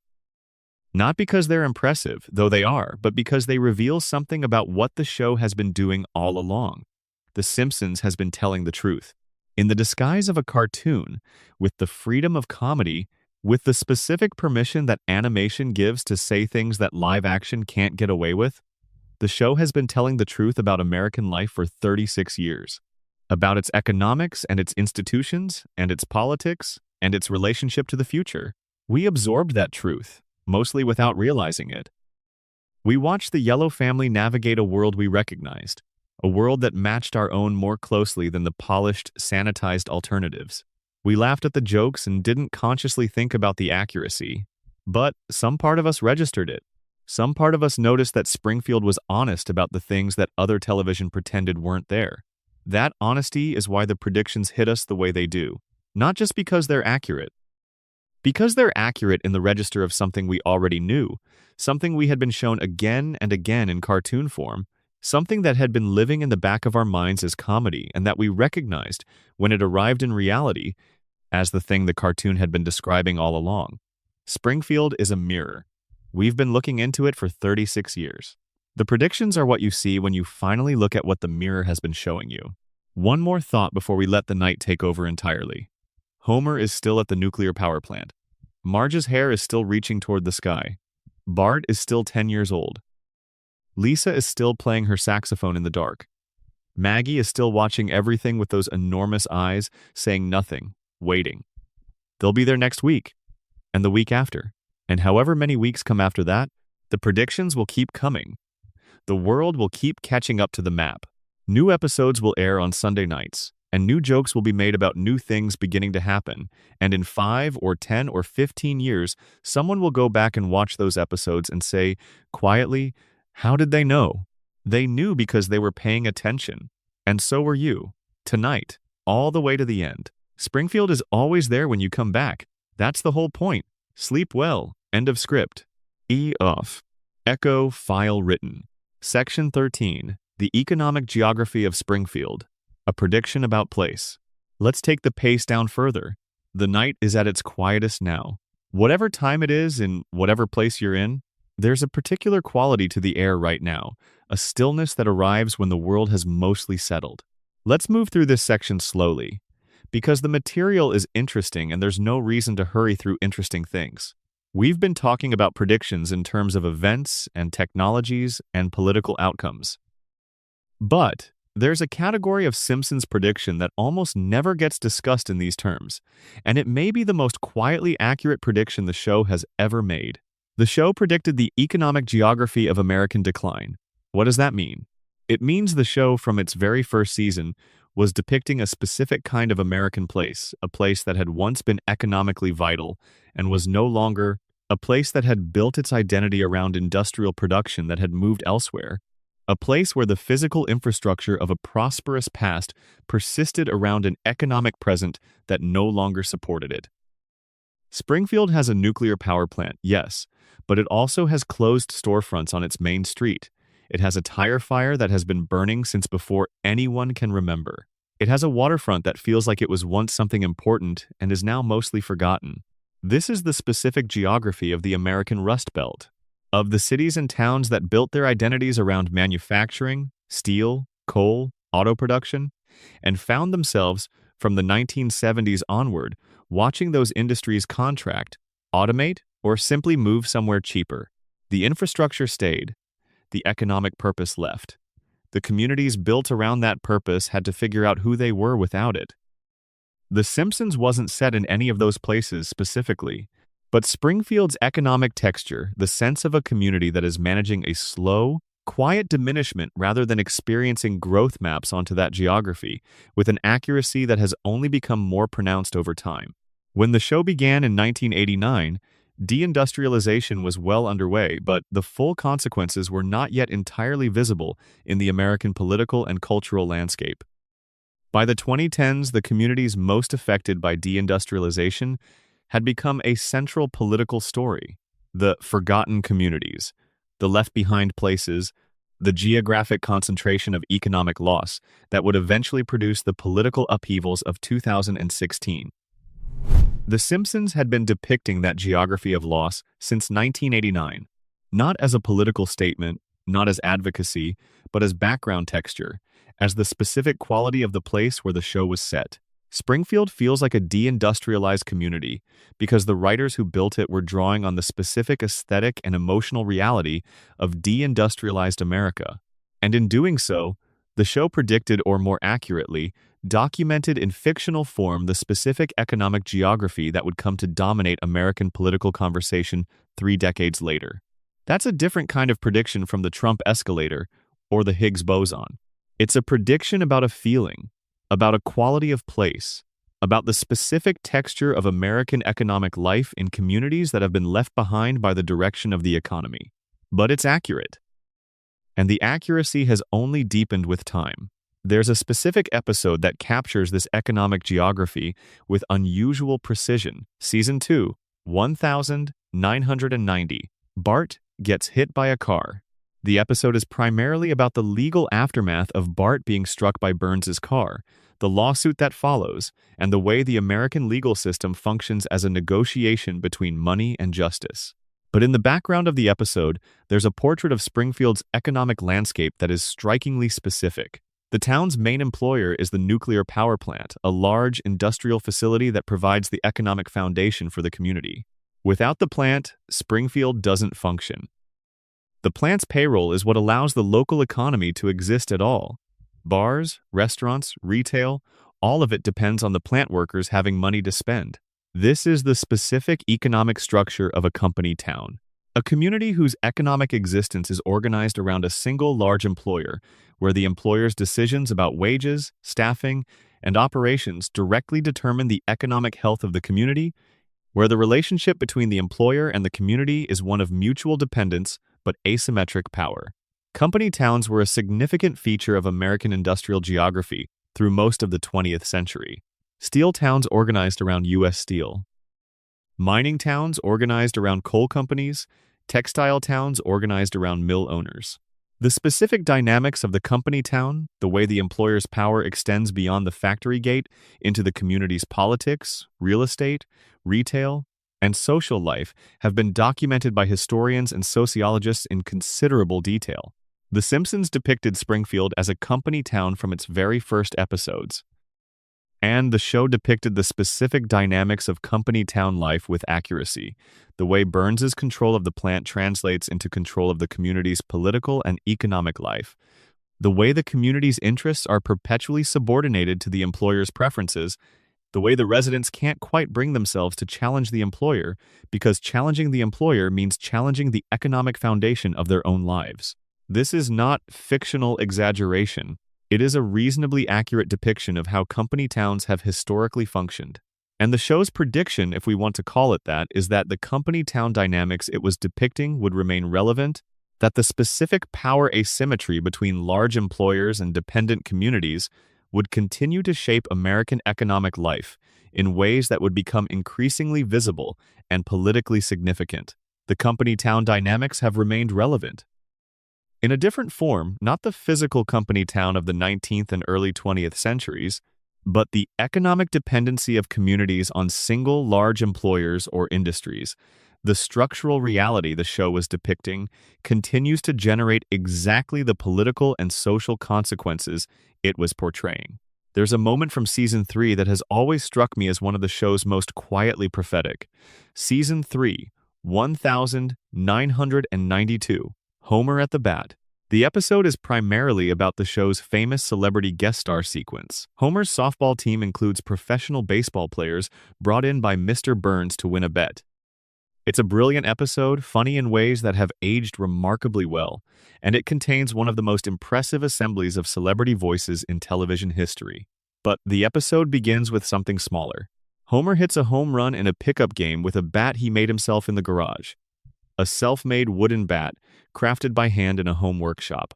The bat is the setup for the episode's plot. It's the bat Homer uses when Burns notices him and decides he wants Homer on the company softball team. There's something in that opening image Homer in the garage, making something with his hands, the specific quality of industrial home production, the American tradition of the workshop as a space of personal competence and creation that connects to a broader cultural moment that was just beginning in 1992 and has become much more significant in the decades since. The maker movement, the DIY renaissance, the rediscovery of craft and physical making as meaningful human activity, these became significant cultural phenomena in the 2000s and 2010s. The spread of 3D printing, laser cutters, CNC mills to home workshops and community makerspaces. The popularity of home brewing, home canning, backyard farming, bread baking. The cultural revaluation of physical making as something worth doing for its own sake rather than as a pre-industrial relic. The Simpsons in 1992 put Homer in the garage, making something with his hands. And the image has a specific quality. It's not shown as eccentric or nostalgic or unusual. It's shown as the ordinary thing a working man does in his garage, as normal, as the natural occupation of a man with some free time and a workshop. That normality is the prediction. The show was depicting home workshop production as an ordinary feature of working-class American life, at a moment when it was beginning to feel like an anachronism. And the maker movement of the 2000s and 2010s was, in part, a rediscovery of that normality. A return to the idea that making things with your hands in your own space was a meaningful and valuable way to spend time. Homer made a bat in his garage in 1992. Millions of people started making things in their garages and makerspaces in the 2010s. The prediction was about the enduring value of exactly the kind of productive ordinariness the show was depicting. Let's slow down even further here. We're deep into the night now, or the early morning, and the pace of this section is meant to match the pace of the hour. The predictions we've been covering in this section are different in character from the earlier ones. They're not about specific events or technologies. They're about quality, about the specific texture of American life, about the emotional reality of particular kinds of places and people and relationships, about the feeling of things, not just the fact of them. Those predictions are harder to document and harder to prove because feelings don't have timestamps the way product launches do, but they're real. They're the accumulated evidence of a show that understood what it was depicting well enough to get the feeling right, and getting the feeling right means the factual details follow naturally. The Simpsons got the feeling of American economic decline right in 1989, and the feeling arrived, exactly as described, through the decades that followed. Section 14. The predictions about family, America's most honest mirror.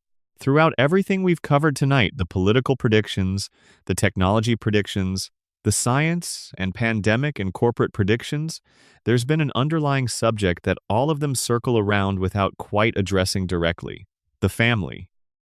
The Simpsons is, at its core, a show about a family in a specific house, in a specific town. And the most accurate and most enduring prediction the show has made is not about a political outcome or a technology or an institutional failure. It's about the shape of the American family at the end of the 20th century and the beginning of the 21st. Let's talk about that. Season 1, 1989. Simpsons roasting on an open fire. The show's first episode is about Christmas.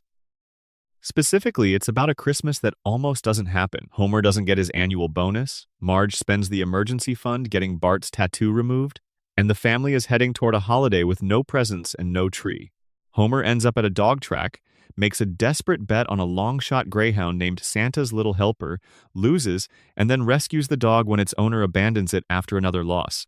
The episode ends with the family sitting around their Christmas tree, the rescued dog flopped at their feet, Homer having failed to provide what he promised but having provided something else, a moment of unexpected warmth, a genuine connection, a story that belongs only to them.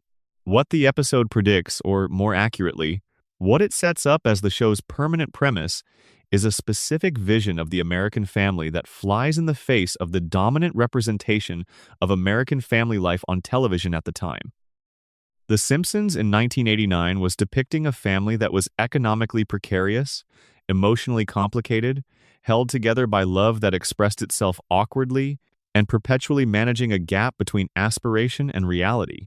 Homer wanted to give his family a good Christmas. He couldn't, and yet the episode is warm. It's loving. The family is intact at the end, the dog is curled up by the fire, and something good happened, not the thing Homer planned, but something real. This was a counter-program to the dominant American family television of the 1980s. The Cosby Show's effortless upper-middle-class comfort, Family Ties' warm conservatism, Growing Pains' comedic domestic equilibrium. These were shows about families that were, in different ways, fine. Families that had enough. Families where the problems were resolvable in 22 minutes and the baseline was security. The Simpsons was depicting a family where the baseline was precariousness, where problems were not reliably resolvable, where love was real but the material conditions were genuinely difficult, and the gap between what Homer wanted to provide and what he could actually provide was a permanent feature of the family's life. That depiction turned out to be the more accurate one. The American family in the early 21st century is, by most measurable indicators, the Simpsons family. Not comfortable and secure, precarious, managing, getting by, loving each other with the specific warmth that comes from shared difficulty rather than shared ease. The Cosby Show family was the aspiration. The Simpsons family was the reality. And the show predicted this in its very first episode by choosing to depict the family honestly rather than aspirationally. There's a specific quality of the Simpson marriage that the show has been getting right for 36 years, and it's a quality that has become more visible and more culturally significant as marriage itself has changed. Homer and Marge are not a perfect couple. They're not even a particularly well-matched couple in the conventional sense. Homer is unreliable, impulsive, often selfish, perpetually failing to meet the standards that both he and Marge hold him to. Marge is patient to a fault, suppresses her own needs in service of the family, occasionally escapes into fantasies of a different life, and consistently chooses to stay, not because the choice is easy, but because she loves Homer in a way that transcends his failures. This is a complicated marriage, a marriage that requires ongoing maintenance, ongoing forgiveness, ongoing negotiation between what each person needs and what the other can provide. A marriage that is not easy and is not secure and is not based on a simple compatibility of temperament or values. This is the marriage that sociologists have been studying increasingly through the 21st century, the marriage defined not by easy compatibility but by committed work, by the ongoing choice to remain in relationship with an imperfect person, by the specific kind of love that persists through disappointment rather than being preconditioned on the absence of it. The divorce rate in the United States peaked in the early 1980s and has been declining since, but the decline is not because marriages have become easier. It's because the people who remain married are doing so with greater intentionality, with more realistic expectations, with a fuller understanding of what the commitment actually requires. Homer and Marge have been modeling that kind of marriage on Sunday nights since 1989. Not a perfect marriage, a real one. And the cultural conversation about marriage, about what it requires, what it offers, what it can realistically be, has been moving, gradually, toward the honest assessment that the Simpsons family has been embodying all along. The prediction about children is the one that I think is most quietly devastating, and the most accurate. Bart, Lisa, and Maggie are not easy children. They're not simple or uncomplicated or reliably grateful. Bart is a disruption engine, endlessly generating chaos and occasionally revealing, beneath the chaos, a heart that is genuinely good and a mind that is genuinely sharp, but that the school system has completely failed to reach. Lisa is brilliant and difficult and isolated and perpetually at odds with the world around her, including the family that loves her. Maggie is a mystery even to the show itself. These are not the children of American family television. They're not Full House sitcom kids who generate problems that reveal their good values and then resolve into hugs. They're complicated. They're demanding. They're people with their own interior lives that their parents can only partially access. And this turns out to be the more accurate depiction of what children actually are. The parenting discourse of the 21st century, the books, the podcasts, the endless online conversation about what children need and how to provide it reflects a growing understanding that children are more complicated than the dominant representations suggested, that they have inner lives that require real engagement, not just management, that the relationship between parents and children is a genuine relationship with all the complexity that implies, rather than a hierarchical arrangement in which the parent's job is to produce a desired outcome. The Simpsons was depicting complicated children since 1989, children who challenged their parents in ways that couldn't be resolved with a firm conversation and a hug, children who were loved intensely but understood only partially, children who were, in important ways, their own people with their own interior landscapes. The parenting culture of the 21st century has been catching up to what The Simpsons was depicting. Not because the show predicted a specific parenting trend, but because the show was depicting the truth of what children are complicated, specific, both more and less than their parents imagined, and the culture eventually arrived at the same truth. There's one more thing about the Simpson family that I want to hold before we move into the final conclusion. The show has always depicted a family that is intact. Despite everything, the financial precariousness, the complicated marriage, The difficult children, the endless stream of catastrophes and failures and missed opportunities the Simpson family is, at the end of every episode, together, on the couch, in the house on Evergreen Terrace, intact. This is the show's deepest prediction, and the one that is most contested by American reality. The American family has not been intact, in any simple sense, through the decades of The Simpsons run. Divorce rates, single-parent households, economic pressures on family formation, the rise of the non-traditional family in all its forms, the American family has been through enormous structural transformation since 1989. And yet The Simpsons has kept its family together.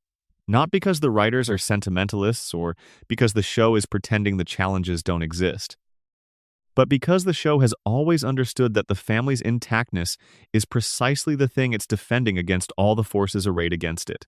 The intactness is not a given. It's a choice. Homer chooses to come home. Marge chooses to be there when he does. Bart and Lisa choose to remain within the family's orbit even as they push against it. Maggie, silently, watches over all of them. The family's survival is the show's premise and the show's argument. That a family like this imperfect, precarious, complicated, economically fragile, can still hold together, can still be worth something, can still be the structure within which love is made and kept. That argument is the show's prediction about the American family. That it can survive, that it is worth preserving, that the imperfect family is still a family. Whether that prediction is accurate is something that each viewer has to decide for themselves. But the show has been making the argument, episode after episode, for 36 years. And that's not nothing. Section 15. The Longview Springfield at 36. We're near the very end now. The night has done most of its work. Whatever time it is, wherever you are, you've been in Springfield for a long while tonight. We've covered a lot of ground. Political predictions, technological predictions, scientific predictions, pandemic predictions, corporate predictions, sports predictions, economic predictions, dark structural predictions, family predictions. We've been through the writer's room and the outstanding catalog and the final theory about what the map actually shows. And now we're here at the end. And the question is what to do with all of it. Let me try to say it simply. The Simpsons has been right about a lot of things. Not because the writers are oracles, not because there's anything supernatural about the show's relationship to the future, but because the writers were intelligent, well-educated, deeply curious people who paid very careful attention to the world around them, used the freedom of comedy to say bold and specific things about where that world was heading, and did it for long enough that some of those things came true. The Trump prediction came true because the trend was real. The pandemic prediction came true because the risk was real. The technology predictions came true because the trends were real and the writers followed them correctly. The institutional corruption predictions came true because institutional corruption is what institutions do when they're given sufficient power and insufficient accountability. The predictions are evidence of attention, of intelligence, of the specific kind of courage that comedy allows the courage to say the bold thing without worrying about being wrong. Because in comedy, being wrong is just being funny. But here's the thing about the predictions that I keep coming back to. The thing that makes them feel important rather than merely impressive. The predictions didn't change anything. The show depicted institutional corruption for decades. The corruption continued. The show depicted media dysfunction for decades. The dysfunction continued. The show depicted the specific political conditions that would produce a Trump presidency, 16 years in advance. The conditions produced a Trump presidency. The map was accurate. The territory developed exactly as the map indicated, and nobody looked at the map and changed direction. That's The Simpsons' most honest and most uncomfortable prediction. Not about any specific event, about the relationship between accurate understanding and human behavior. The relationship that says, seeing clearly what's happening is not the same as being able to change what's happening. That we can know, collectively, where the road leads, and continue down it anyway. Springfield knows. Springfield has always known. The plant is leaking, the fish have 3 eyes, the billionaire has been alive since the Spanish-American War, the principal isn't who he says he is. The town is forgetting everything that should be remembered, and Springfield keeps going, because stopping would require changing, and changing would require acknowledging, and acknowledging would require facing the full weight of what has accumulated. That's the prediction. That's what the show has been saying for 36 years. We know. And we continue. Here's what I want to leave you with. As the night winds down and the sleep comes closer, the Simpsons' predictions are remarkable. They're specific and numerous and accurate in ways that go beyond coincidence. They deserve the attention that the culture has started paying to them. But the predictions are not the point of the show. They're a side effect of the point. The point of the show is the family. The specific, imperfect, economically precarious, endlessly surviving family that has been sitting on that couch in that house on Evergreen Terrace since the 17th of December, 1989. The family that Homer loves and fails and loves some more. The family that Marge holds together through patience and intelligence and an occasional breakdown that the show lets happen and then heals. The family that Bart and Lisa are perpetually both leaving and returning to, because families are like that. The family that Maggie watches over with those enormous, knowing eyes. The predictions are evidence that the show was paying attention. But the show was paying attention in the service of this family, in the service of getting them right, of depicting them accurately, of honoring the specific, complicated truth of what a family like this is and what it costs and what it gives. And the predictions came true because the world the family lives in was depicted accurately. Because you can't get the family right if you get the world around them wrong. Because the economic precariousness and the institutional dysfunction and the political theater and the technological transformation are not background to the family's story. They are the conditions within which the family's story unfolds. They are what the family is surviving. Getting those conditions right meant paying attention to the world, and paying attention to the world produced the predictions. The predictions are, in this sense, a gift from the family to the audience. A sign that the show cared enough about the world to understand it, because understanding the world was necessary to understanding the family, and understanding the family was necessary to the show's whole reason for existing. Homer Simpson is still going to work at the nuclear power plant tomorrow. Marge is going to be in the kitchen when he gets home. Bart is going to do something inadvisable and partly regrettable and ultimately not quite as bad as it seemed. Lisa is going to play her saxophone and nobody is going to listen, but it won't stop her. Maggie is going to watch. And we're going to watch too. Because they're the realest fictional family in America. Because Springfield is the most accurate fictional version of the country that created it. Because the predictions are real, and the family is real, and the love is real, and the failures are real, and the intactness is real. All of it is real, even in a cartoon. Sleep well. Section 16, Final Thoughts, the show that knew too much. There's one last thing. A thought I've been holding back through all of tonight's catalog, saving it for the end, for the specific quality of attention that the very late hours bring. The Simpsons has been on the air for 36 years. In those 36 years, it has made hundreds of specific, documented predictions that came true. We've covered the major ones tonight, but the catalog is larger than what we've surveyed.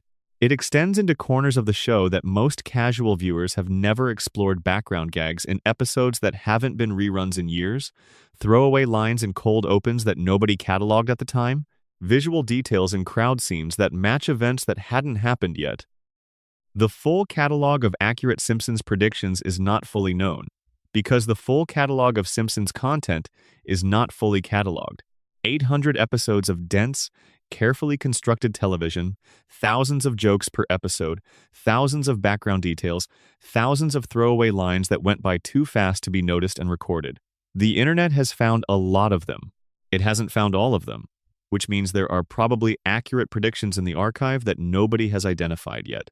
Predictions that are sitting in seasons nobody has recently rewatched, in episodes that aren't the famous ones, in background details that require frame-by-frame analysis to see.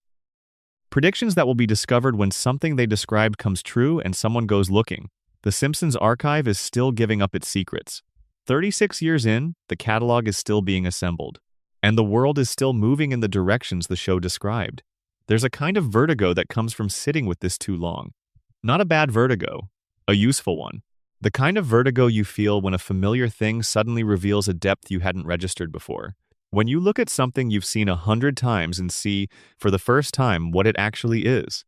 The Simpsons has been on television since most of its current audience was born. It's been a constant, a given, a thing that's always just been there. Sunday nights at 8, the couch gag, the chalkboard, the opening sequence, Homer driving home past the nuclear plant.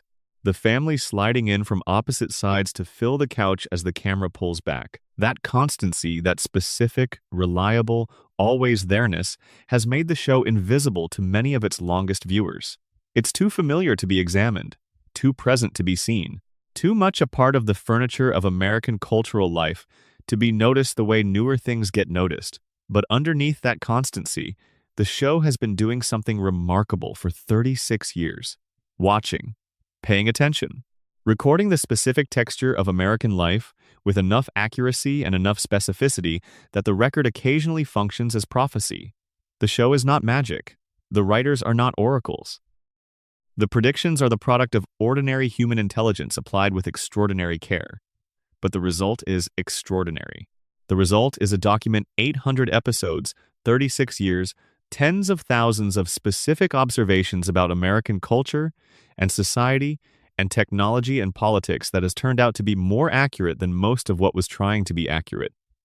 A cartoon, a children's animated show, a comedy about a yellow family in a fictional American town, the most accurate document of American life in the history of American television. That's Springfield. That's the show. That's what we've been watching, without fully knowing we were watching it. For 36 years, Homer is still at the plant. Marge is still waiting. Bart is still 10 years old. Lisa is still 8.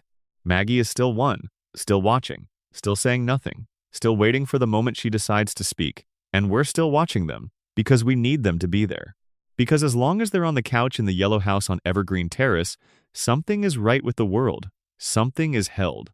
Something that was there at the beginning is still there, unchanged and unchanging, in the specific way that the things we love most are supposed to be. The Simpsons predicted the future. But it also preserved the present.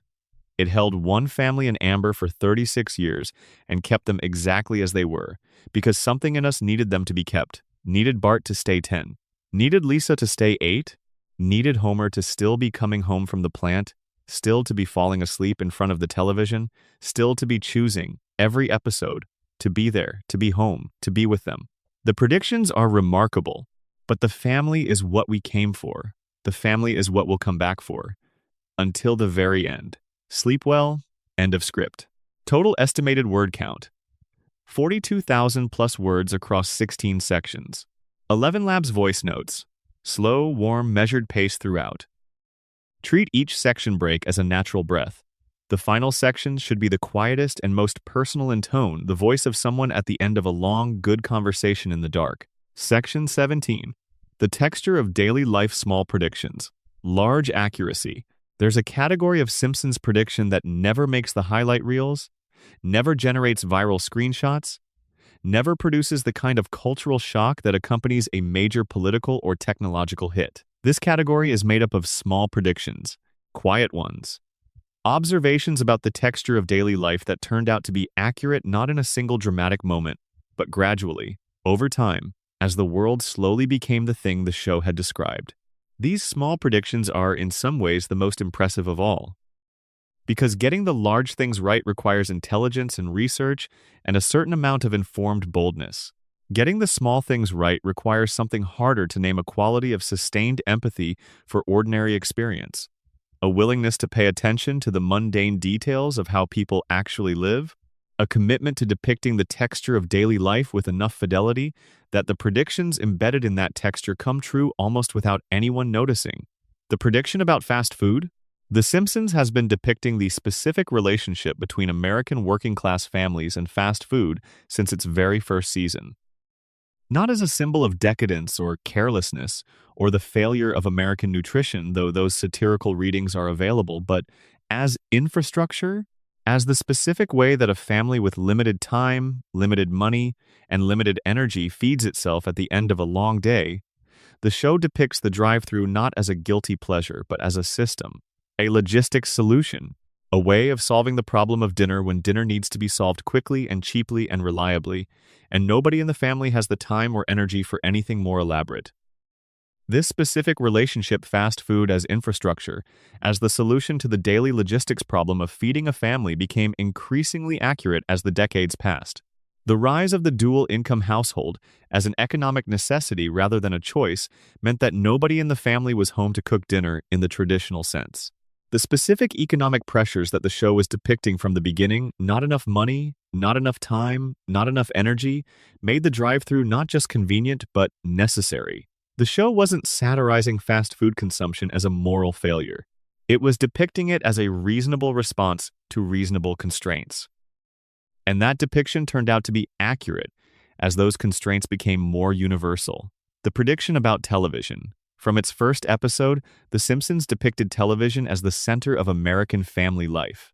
Not as a peripheral entertainment device, but as the organizing principle of the living room, the default activity, the thing the family does together when there's nothing else to do. The couch is in front of the television. The television is always on. The family assembles around it. Homer's relationship with his television is one of the show's most consistent character elements, a relationship of genuine intimacy, of comfort, of the specific warmth that comes from being settled in front of a screen at the end of the day and letting it wash over you. In 1989, this was considered a statement about American passivity, about the decline of active family engagement, about the way television was replacing genuine conversation and genuine togetherness with passive consumption. Critics of television culture made this argument constantly. The Simpsons was making a different argument. The show was saying that television as center of family life was not a symptom of decline but a description of reality. That for families like The Simpsons, economically pressured, time-constrained, not particularly wealthy in cultural or social capital, the television was genuinely the place where the family gathered, and that gathering had its own value even if it looked passive from the outside. That depiction became more accurate, not less, as the decades passed. Streaming services have made television watching more personalized and more continuous. Screens have multiplied across households. The specific quality of family life organized around shared screen consumption. The thing The Simpsons depicted in 1989 has become the dominant mode of American domestic life, in ways that the critics of television culture in 1989 could not have imagined. The show didn't predict the specific technologies, but it predicted the emotional and social relationship to the screen that those technologies would eventually produce and serve. The prediction about neighbors. Ned Flanders is one of the most quietly accurate characters in the history of American television. Not because of his specific quirks or his religious devotion or his cheerful greeting Oakley Dokley, but because of his structural role in the show's universe. Ned is the better neighbor. He's kinder than Homer, more reliable, more generous, more conscientious. He shows up when Homer needs him, he lends tools, he helps with projects, he watches the kids. He is, by the standard measures of neighborliness, an excellent neighbor, and Homer resents him for it. This dynamic, the resentment that a better neighbor generates in someone who knows they're not living up to the standard, is one of the most accurately observed social dynamics in the show. And it predicts something specific about the trajectory of American community life. As American communities have become more socially fragmented, as the specific forms of neighborly connection that characterized mid-20th century suburban life have eroded, the Ned Flanders type has become increasingly rare. The neighbor who actually knows you, who shows up when you need help, and who maintains a genuine relationship with the people on either side of their house. This was a common figure in American neighborhoods in the 1950s and 1960s, and has become progressively less common since. The Simpsons in 1989 was depicting this specific dynamic, the excellent neighbor, the resentment that excellence generates, the complicated relationship between the person who is trying and the person who isn't quite as a central feature of suburban life. And the prediction embedded in that depiction is that this relationship would become increasingly complicated and fraught as the social fabric of American communities continued to fray. American social isolation has increased significantly since 1989. The specific loneliness of suburban life neighbors who live 30 feet apart and barely know each other has been extensively documented by sociologists and public health researchers. The Ned and Homer relationship, which seemed like cartoon exaggeration in 1989, is an increasingly accurate description of the specific quality of American suburban neighborliness in the 21st century. The prediction about work. Homer's relationship to his job is one of the show's most consistent and most quietly depressing elements. He doesn't like his job, he's not good at his job, he sleeps at his workstation, he eats donuts during emergencies, he avoids responsibility wherever possible and embraces incompetence as a kind of survival strategy. and he's been there for 36 years. The specific dynamic working a job you don't like, aren't good at, and feel no particular connection to, because the alternative is worse, has become one of the defining features of American work life in the 21st century. Gallup's surveys of American worker engagement have consistently found that a substantial majority of American workers are either not engaged or actively disengaged from their work. The specific quality of Homer's relationship to his job, showing up, doing the minimum, going home, repeat, is the modal American work experience. The show was depicting this in 1989 as comedy. Homer's incompetence, his avoidance of responsibility, his apparent indifference to the genuine consequences of his failures, these were played as jokes. But underneath the jokes was an accurate depiction of a specific relationship between workers and work that has become only more prevalent in the decades since. The precariousness that makes Homer stay in his job, the awareness that leaving means risking everything, that the devil you know is preferable to the uncertainty of something different, is the same precariousness that has kept millions of American workers in jobs they don't like and aren't well suited for their entire working lives. Homer's job situation is not a cartoon. It's a documentary, the prediction about religion. The Simpsons has been depicting American Protestantism with affectionate accuracy since its first season.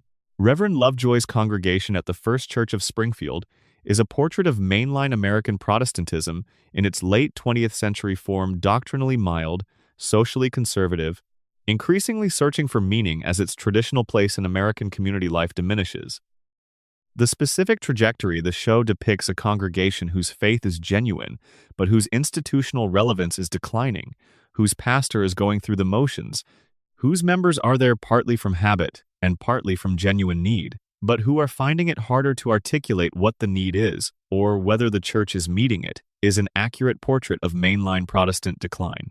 Mainline Protestant denominations in the United States have been losing membership and cultural relevance since the 1960s. The specific shape of that decline, the persistence of formal affiliation even as active engagement diminishes, the way the institutional forms survive while the underlying vitality diminishes, is what The Simpsons has been depicting with low-key accuracy since 1989. Reverend Lovejoy is not a villain. He's not a hypocrite. He's a man who went into religious ministry with genuine vocation and is now, decades later, managing an institution that is slowly becoming less relevant to the lives of the people it serves without quite knowing what to do about it. That portrait has aged better than almost any other institutional portrait in the show. The decline of mainline Protestantism as a cultural force in American life has continued and deepened through the decades since the show began. The specific quality of Lovejoy's ministry, genuine but diminishing, sincere but increasingly disconnected from the urgencies of the lives around it, is more accurate today than it was in 1989. Let's take a quiet moment here. We've been moving through the small predictions, the texture of daily life, the quality of ordinary experience, the specific way the show has been depicting the details of American life, with enough accuracy that the details have aged into documentary truth. These predictions are not dramatic. They don't generate screenshots. They don't make the news when they come true because they come true so gradually and so quietly that nobody notices the moment of confirmation.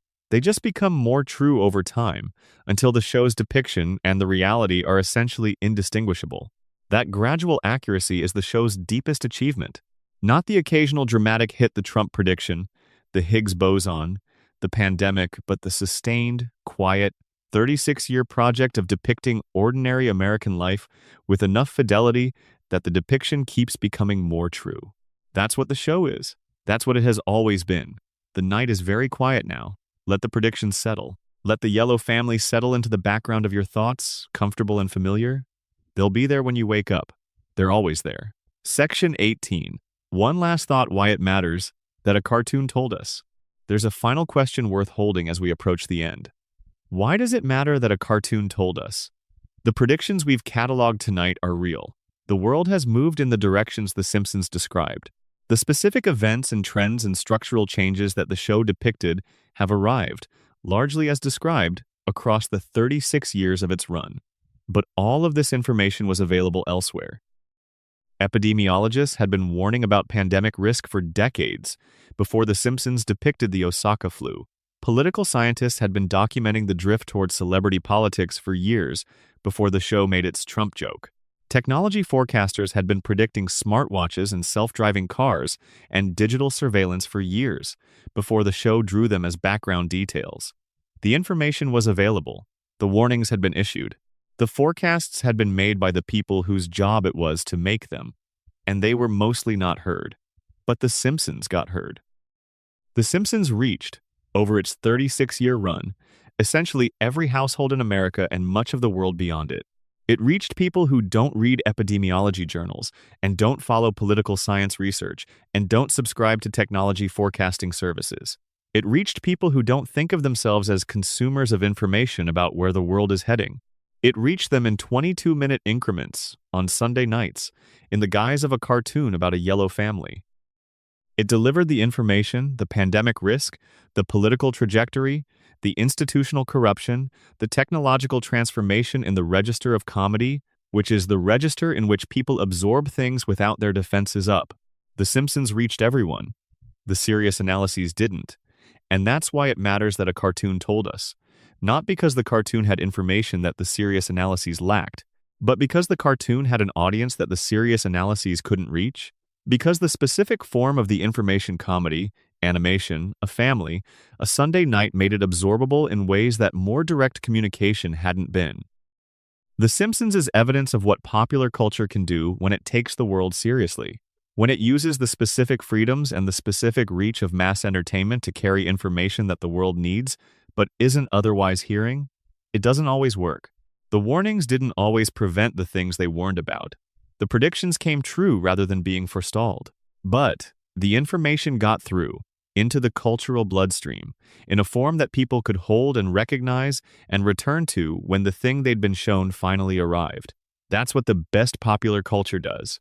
That's what this cartoon has been doing for 36 years. And it will keep doing it next Sunday night at 8 o'clock, when the couch gag plays and Homer drives home past the nuclear plant and the family slides in from opposite sides of the frame to fill the couch. The show that knew too much. The cartoon that told us. Still there, still watching, still paying attention, just like us. Sleep well. End of complete script. Section 19. The completeness of Springfield. Every American story told once. Here's something that takes a while to fully register when you've been watching The Simpsons for years. The show has told every American story at least once. Not metaphorically. Not as a vague gesture toward the show's breadth. Literally, every significant American experience. Every major arc of American life. Every category of American ambition and failure and hope and disappointment, The Simpsons has built at least one episode around it. Often several. Sometimes an entire recurring theme across decades. Let's go through some of them. Not quickly. There's no rush. Let each one arrive in its own time. The immigration story. The Simpsons has told the immigration story more times and in more forms than almost any other aspect of American experience. Not the heroic, simplified version, not the triumphant arrival, not the clean narrative of the huddled masses becoming prosperous citizens. The messy version. The specific, ground-level reality of what it actually means to build a life in a country that didn't start as yours. Apu Nahasapi Mapetilon is the show's most prominent immigrant character, and the show has treated his experience with more complexity than the simplified readings in either direction suggest. Apu is not just a convenience store clerk with an accent. He's a highly educated man, a PhD in computer science, as the show establishes who chose a less prestigious but more stable path because it allowed him to build a life in the country he had chosen. He is, by the standards of the American immigrant story, a success. But he's also shown experiencing the specific exhaustion of being permanently other, of navigating a country that doesn't quite see him as fully belonging, of maintaining the outward face of cheerful accommodation while living a life that is more complicated underneath. The show's relationship to Apu has been contested in recent years, and those contestations are legitimate. But the underlying prediction embedded in his character that the immigrant experience in America is more complicated and more ambivalent and more exhausting than the triumphant narrative suggests has aged accurately. The specific quality of Apu's accommodation, of the ongoing negotiation between belonging and otherness, of the specific labor of being visibly foreign in a country that values the idea of the immigrant more than the reality. This is a portrait that rings true to the experiences that immigrants themselves have described. The small business story. Moe's Tavern is one of the Simpsons' most enduring institutions, and Moe Zislak is one of its most complex characters. But what Moe represents, what he's always represented, is the American small business owner in the late stages of economic marginalization. Moe runs a bar. The bar is, by any objective measure, a failure. The business model doesn't work. The customers don't pay. The building is falling apart. The establishment exists somewhere between functioning business and barely maintained social institution. Moe keeps it going not because it's profitable, it never really is, but because it's his, and because the alternative is an admission of failure that he can't bring himself to make. This is the experience of millions of American small business owners. The specific combination of pride and stubbornness and genuine love for what you've built that keeps people going in businesses that the numbers don't support. The bar, the diner, the hardware store, the bookshop, the specific categories of small American business that survive not because they work as businesses, but because they mean something to the person running them and the community they serve. The prediction embedded in Moe's Tavern is not about a specific event or trend. It's about the stubborn persistence of human attachment to particular places and institutions in the face of economic forces that would prefer those places and institutions to simply close.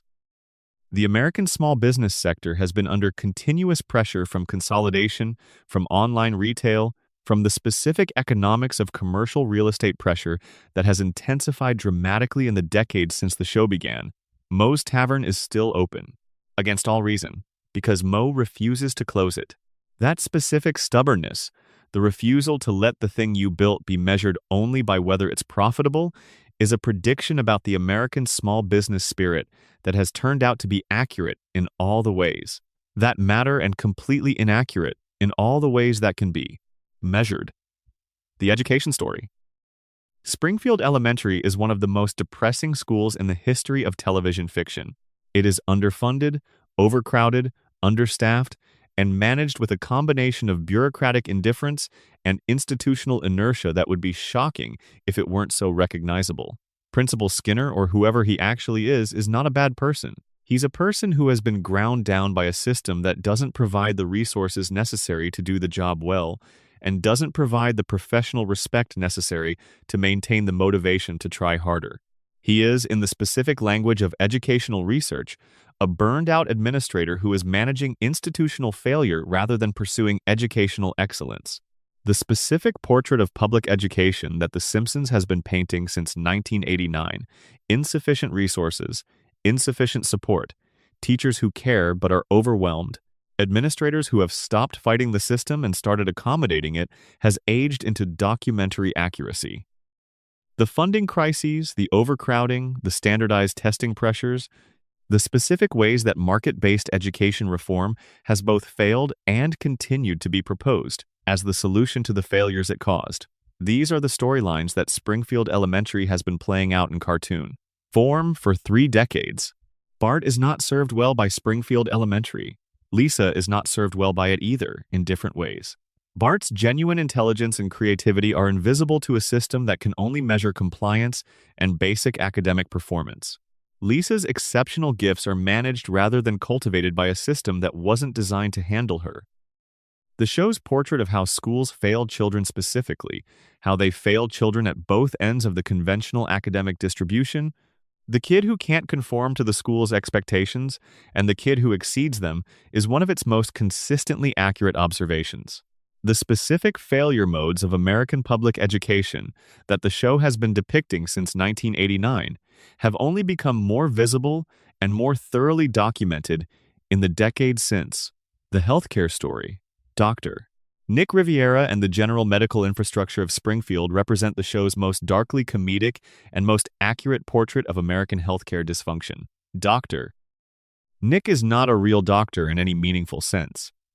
He has credentials of uncertain provenance. His medical knowledge is dangerously incomplete.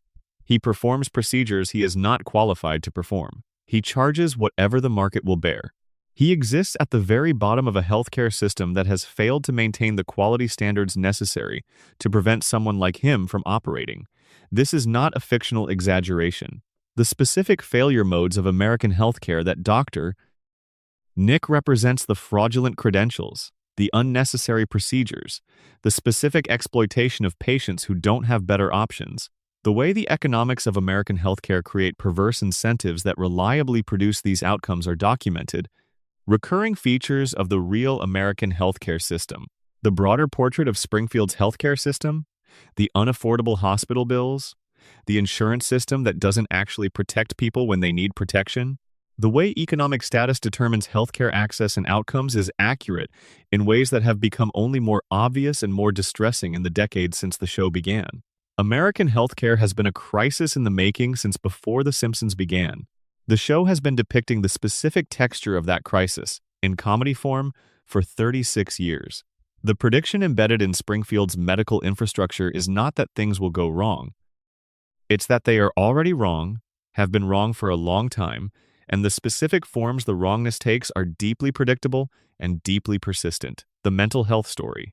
The Simpsons has been telling mental health stories since its early seasons, in forms that range from satirical to surprisingly empathetic. Homer's various psychological struggles. Marge's documented anxiety and occasional depression. Bart's reading difficulties and behavioral issues that the show sometimes suggests might be diagnosable conditions. Lisa's perfectionism and the specific loneliness that accompanies exceptional intelligence in a world that isn't designed for it. The show has never been clinical about these representations.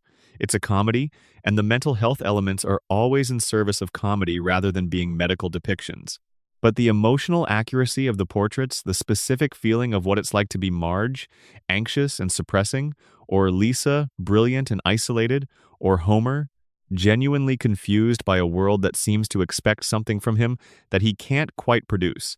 These emotional accuracies have aged well. The cultural conversation about mental health in America has shifted dramatically since 1989. The specific experiences the show was depicting in its early seasons, anxiety, depression, attention differences, the specific ways that emotional and psychological struggles are managed or not managed within a family unit are now much more openly discussed and much more broadly recognized as common human experiences rather than shameful aberrations. The Simpsons was depicting these experiences in 1989 as background texture, as the specific emotional reality of ordinary American family life. The cultural conversation has caught up. The prediction embedded in the specific emotional reality of these characters is that mental health struggles are ordinary, are universal, are the kind of thing that every family contains but that most families don't talk about directly. That's more true now than it was in 1989. Not because the struggles are more prevalent, but because we're finally acknowledging that they were always there. Let's slow down here and breathe. We've been through a lot of stories tonight. The political stories and the technology stories and the science stories and the pandemic stories. And now, the texture of daily life stories, fast food as infrastructure, television as the center of family life, the neighbor dynamic, the work situation, the small business, the school, the healthcare system, the mental health reality. All of these are predictions. All of them are things The Simpsons was depicting as the reality of American life, at a time when the depictions were somewhat ahead of how mainstream culture was talking about those realities. And all of them have become more accurate with time. That's the pattern. That's what 36 years of The Simpsons adds up to. Not a collection of isolated correct guesses. A sustained, consistent 36-year documentary about American life that keeps becoming more accurate rather than less. The show is not behind the times. The show has never been behind the times. The times caught up with the show. Section 20. The philosophy of the predictions. What knowing requires. Let's spend some time with the deeper question. Not what the show predicted, but what the show's accuracy tells us about what prediction requires. About what kind of knowledge produces the ability to anticipate the future with the consistency The Simpsons has demonstrated. First principle. You have to be willing to believe that the present contains the future.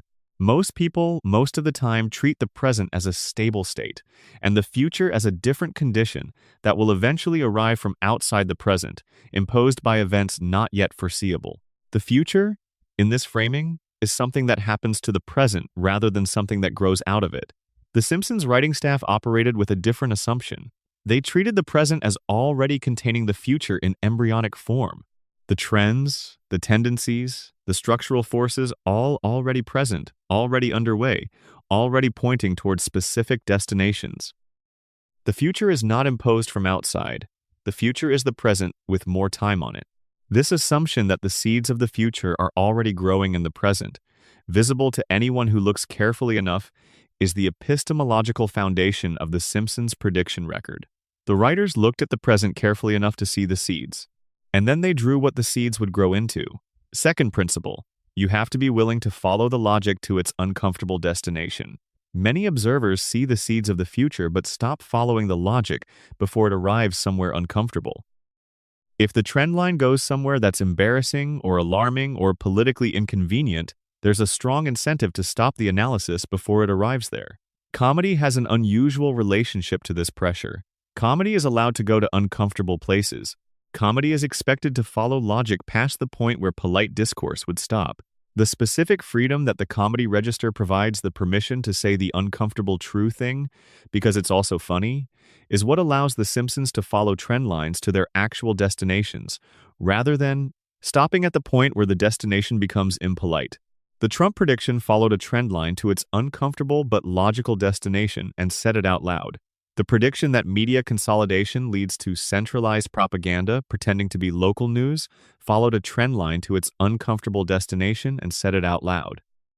The prediction that Burns-type institutional power operates through the specific mechanisms of captured governance and suppressed accountability followed the logic of documented corporate behavior to its uncomfortable destination and said it out loud.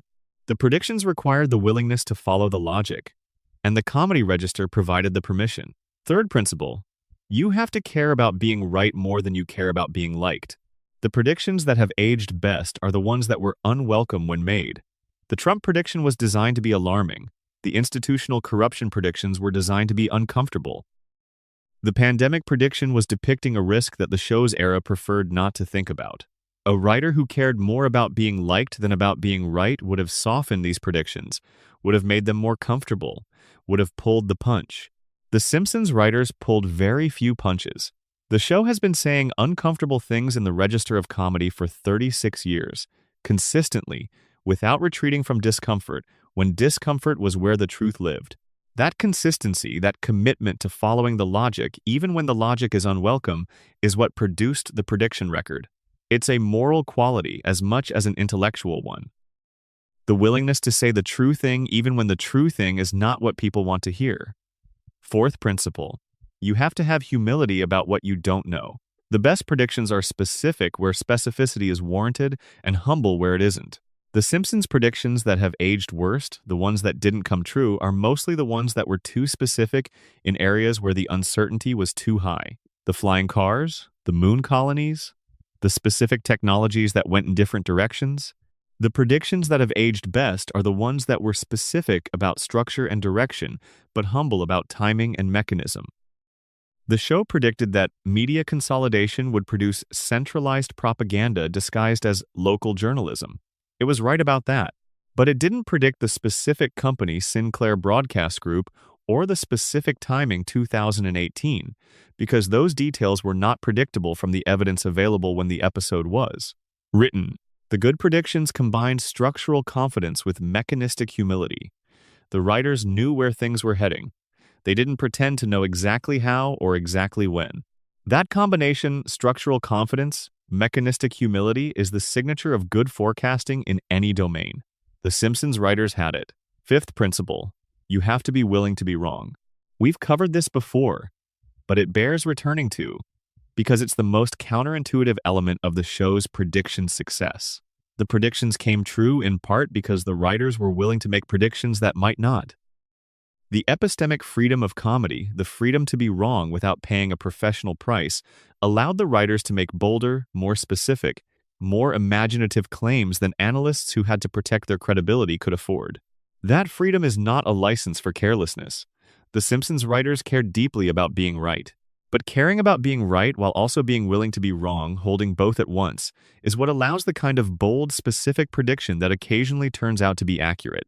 You can't make the Trump prediction from 2000 if you're not willing to risk being wrong about it. You can't put the Disney Fox sign on the building if you're not willing to risk the joke aging into an obviously counterfactual detail.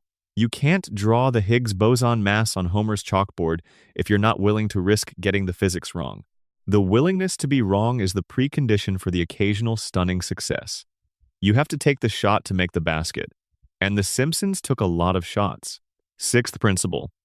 You have to love the thing you're depicting. This is the most important principle, and the one that gets least attention in analyses of The Simpsons prediction phenomenon. The predictions are accurate because the writers cared deeply about getting Springfield right. They cared about the family. They cared about the town. They cared about the specific texture of the American life they were depicting. And caring, genuine caring. The kind that shows up as attention and precision and the willingness to keep looking until you see clearly is what produces accuracy.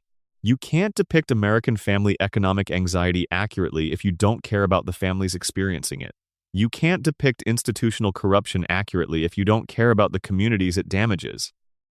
You can't depict the specific quality of American middle-class precariousness accurately if you don't genuinely understand the people living inside it. The Simpsons writers cared. They loved Springfield. They loved Homer and Marge and Bart and Lisa and Maggie and Ned and Moe and every other character who populated the town they had built. And that love produced the accuracy. The predictions are not separate from the love. They are its expression. We're very close to the end now. The predictions have been cataloged. The mechanisms have been examined. The philosophy has been considered. What's left is just the thing itself. The show, the family, the town that exists everywhere and nowhere. The loop that has been running since the 17th of December, 1989. Section 21. The Gift of the Loop, Why Springfield Never Ends. There's a reason the show is still running. A reason that goes beyond habit or nostalgia or the financial logic of Fox's Sunday night lineup. The Simpsons is still running because we need it to run. That's not a sentimental claim. It's a practical one. We need Springfield to still be there. We need the family on the couch.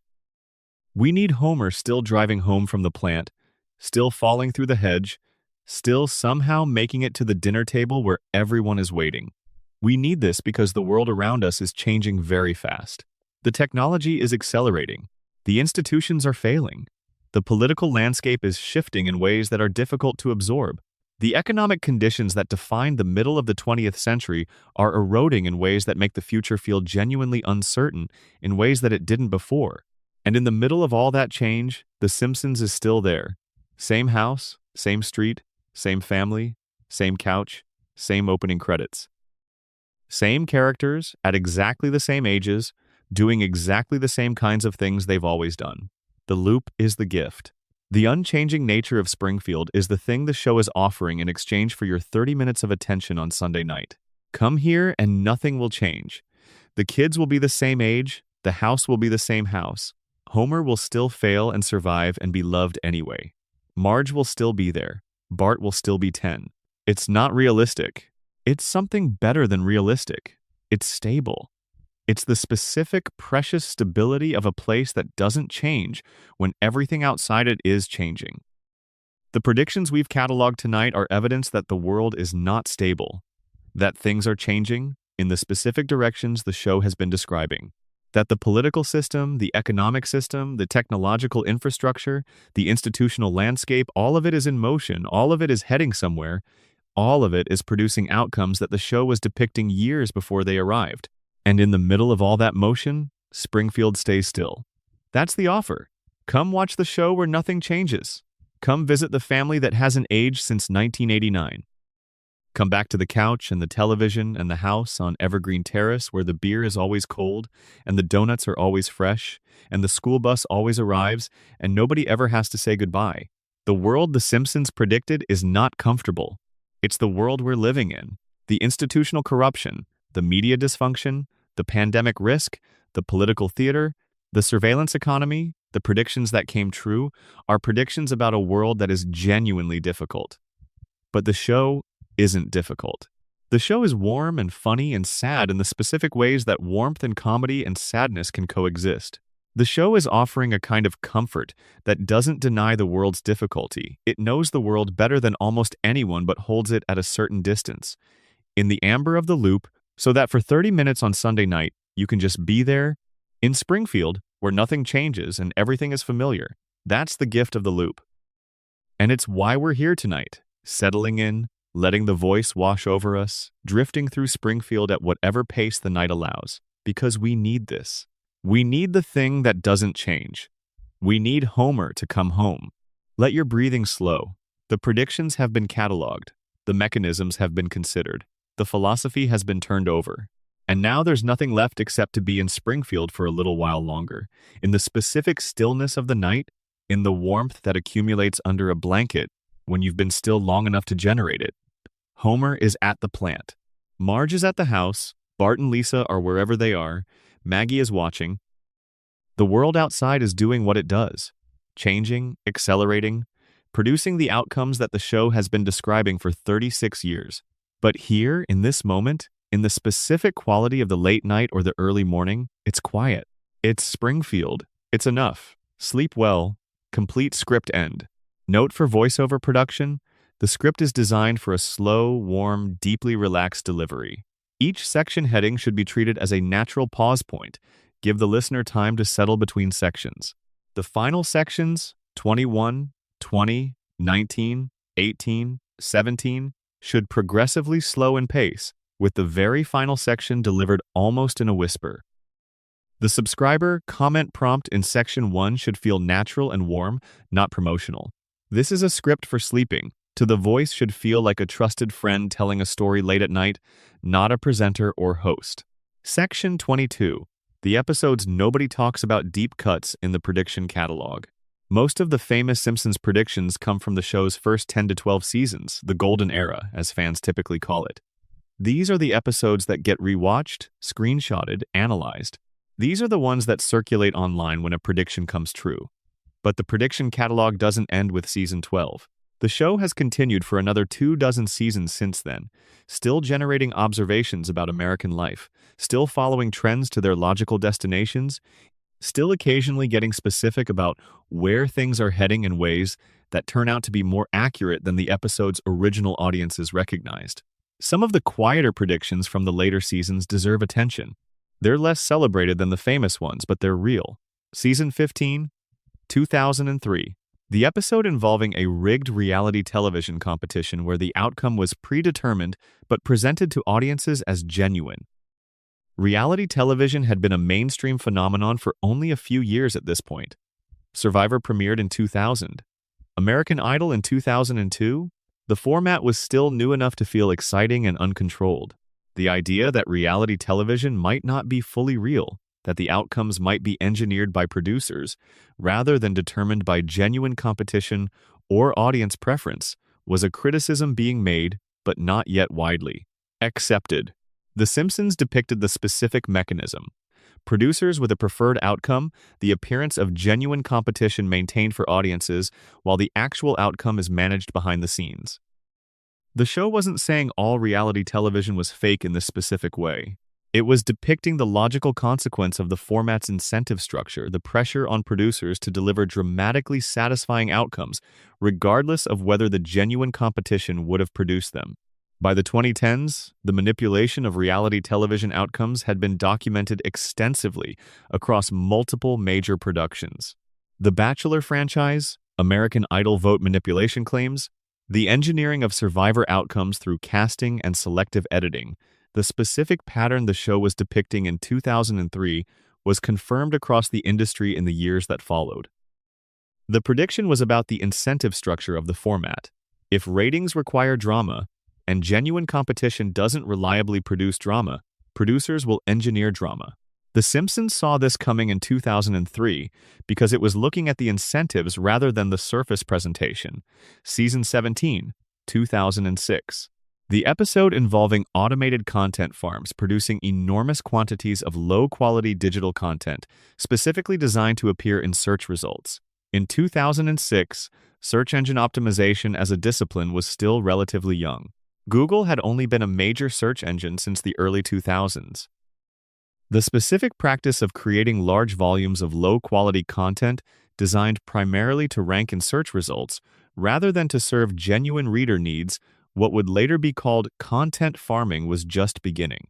to emerge as a business model. The Simpsons episode depicted a company producing vast quantities of content articles, reviews, descriptions that were designed entirely to appear in digital searches, with no genuine informational value, written or assembled by processes that prioritize quantity and search term density over quality and accuracy. By 2010, content farms were a significant enough phenomenon that Google had to substantially modify its search algorithms to reduce their prominence. Companies like Demand Media and Associated Content were publishing hundreds of thousands of articles per month, each written around specific search terms, with minimal investment in actual quality or accuracy. The practice hasn't stopped, it has evolved. The rise of AI-generated content has made the creation of vast quantities of low-quality, search-optimized content even more efficient, producing the specific problem the Simpsons episode was describing at a scale that wasn't imaginable in 2006. The prediction was about the incentive structure of digital attention. If search results are the primary source of digital traffic, and search results can be gamed by producing enough content of the right kind, someone will produce that content. The Simpsons in 2006 was following that incentive to its destination, season 19, 2008. The prediction about the gig economy. An episode involving Homer taking multiple small, disconnected jobs through a digital platform that connected workers with people who needed specific short-term tasks completed. Homer earns money in small increments, moving from task to task, without any single employer or any employment stability. The episode played this as comic chaos. Homer is bad at most of the tasks, but the underlying structure being depicted was accurate about a way of organizing economic life that was just beginning to emerge. Uber launched in 2009, TaskRabbit in 2008. The broader gig economy platform model workers, earning through multiple small engagements, managed through digital platforms, without employment benefits or security, became one of the defining economic stories of the 2010s. By 2020, a significant percentage of American workers earned income through gig arrangements. The show depicted this structure in 2008, the same year the first gig economy platforms launched, at a time when the model was still novel enough that most audiences would have read Homer's situation as absurdist comedy rather than economic prediction. The gig economy turned out to be one of the more consequential economic developments of the early 21st century, reshaping how millions of people work, how work is valued, and what economic security means in practice. Season 23, 2011. The episode involving smartphone addiction and the specific ways that mobile digital devices were beginning to reshape human attention and social interaction. In 2011, smartphones were widespread, but the specific phenomenon of smartphone addiction, the compulsive checking, the inability to be fully present in a conversation or situation without monitoring the device, the way the phone's notification systems had colonized human attention was just beginning to be recognized as a significant social issue. The episode depicted this specifically: characters unable to engage with the world directly, always mediated by the screen, checking and rechecking, finding the immediate physical reality less compelling than whatever was happening on the device. The comedy was in the recognition this is already happening. The episode was saying, we're already here, but the full social consequences were still emerging. By 2015, smartphone addiction had become a subject of serious psychological research. By 2020, it was a recognized condition with documented effects on mental health, attention span, social connection, and sleep quality. The specific attention colonization the show was depicting in 2011 had become, by the mid-2010s, one of the most significant public health conversations in the country. The iPhone launched in 2007. The Simpsons was depicting its social consequences in detail by 2011. The prediction was about the relationship between a technology and the humans using it, not that smartphones would exist, but that they would change the quality of human attention and social engagement in specific and measurable ways. Season 25, 2014. The episode involving algorithmic news curation and the way that personalized digital news feeds were beginning to create individualized information environments that diverged from each other and from shared reality. In 2014, the specific term filter bubble, coined by Eli Pariser in 2011, was becoming a mainstream concern, but the full consequences of personalized algorithmic news were still somewhat speculative.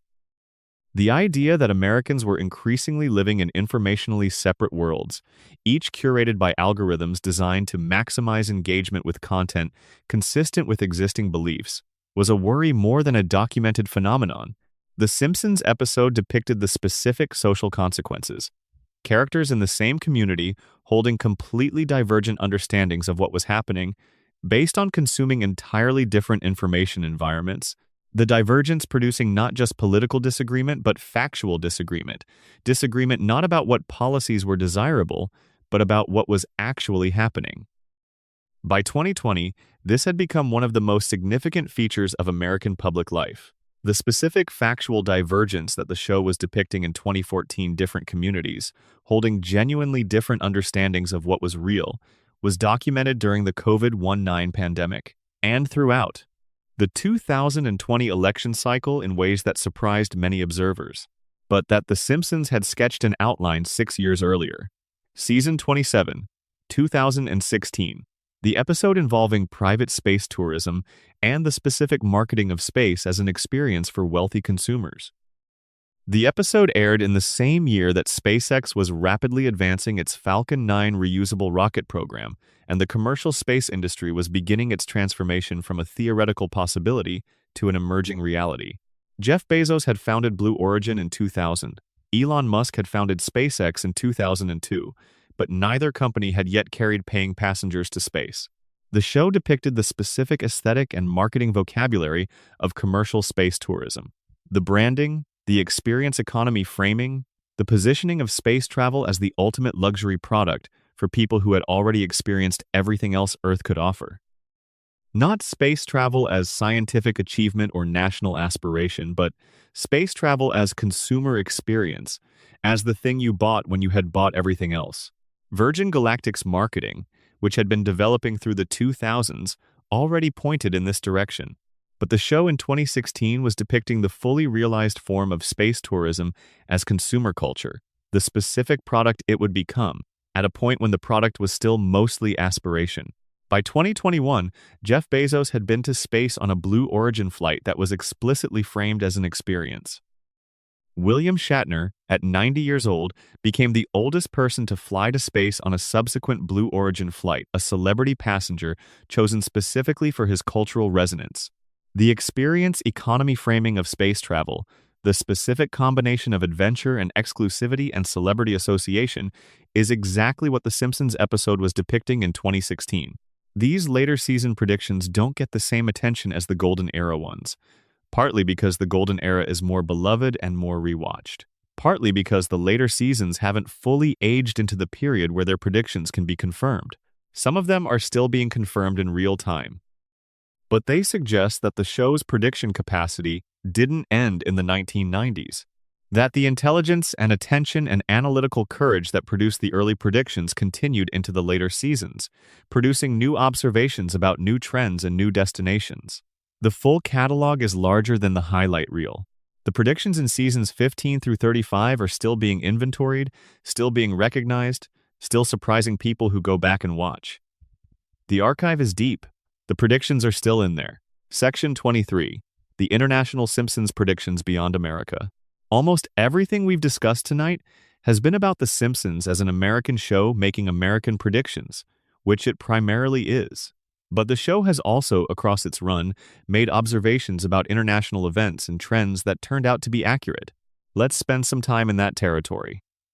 The prediction about European political fragmentation, Season 15, 2004. An episode involving an international summit where European leaders are depicted as unable to reach agreement on fundamental questions of economic and political integration, each country's national interests prevailing over whatever collective vision the summit was meant to advance. In 2004, the European Union was in the middle of its most ambitious expansion, having just admitted 10 new member states. The project of European integration was, if not universally popular, still advancing. The specific tensions between integration and sovereignty, between the interests of creditor countries and debtor countries, between the political cultures of Northern and Southern Europe were visible to specialists, but not yet the dominant story of European politics. By 2015, those tensions had become the dominant story. The Greek debt crisis, the refugee crisis, the rise of nationalist parties across the continent, and ultimately the Brexit vote in 2016. The specific fragmentation that The Simpsons was depicting in 2004 as the plausible failure mode of European integration arrived in force in the decade that followed. The show wasn't predicting Brexit specifically. It was predicting the structural reality that European integration contained unresolved tensions that would eventually produce significant political conflict. The prediction about Chinese economic rise and its social consequences. Across several episodes in the late 2000s and early 2010s, the show depicted a world in which China's economic ascent had produced specific social and political consequences, not just the economic growth itself, but the specific ways that rapid economic development reshapes the social contract, the relationship between citizens and state, the specific pressures that wealth creation at scale creates within societies that weren't designed to absorb it. The show was not making specific political predictions about China, but the general observation that rapid economic development at the scale China was experiencing would produce social tensions that wouldn't be resolvable through the existing political structures has proven accurate in directions that were visible from the trajectory, including the rising inequality, the environmental consequences, the specific political management of social discontent that rapid development requires. The prediction about Russia's international behavior, Season 14, 2003, an episode depicting a Russian character whose relationship to democratic institutions is tactical rather than genuine, who participates in democratic forms while pursuing outcomes that democratic processes weren't intended to produce. In 2003, Vladimir Putin had been president of Russia for 3 years. His consolidation of power was underway but not yet complete.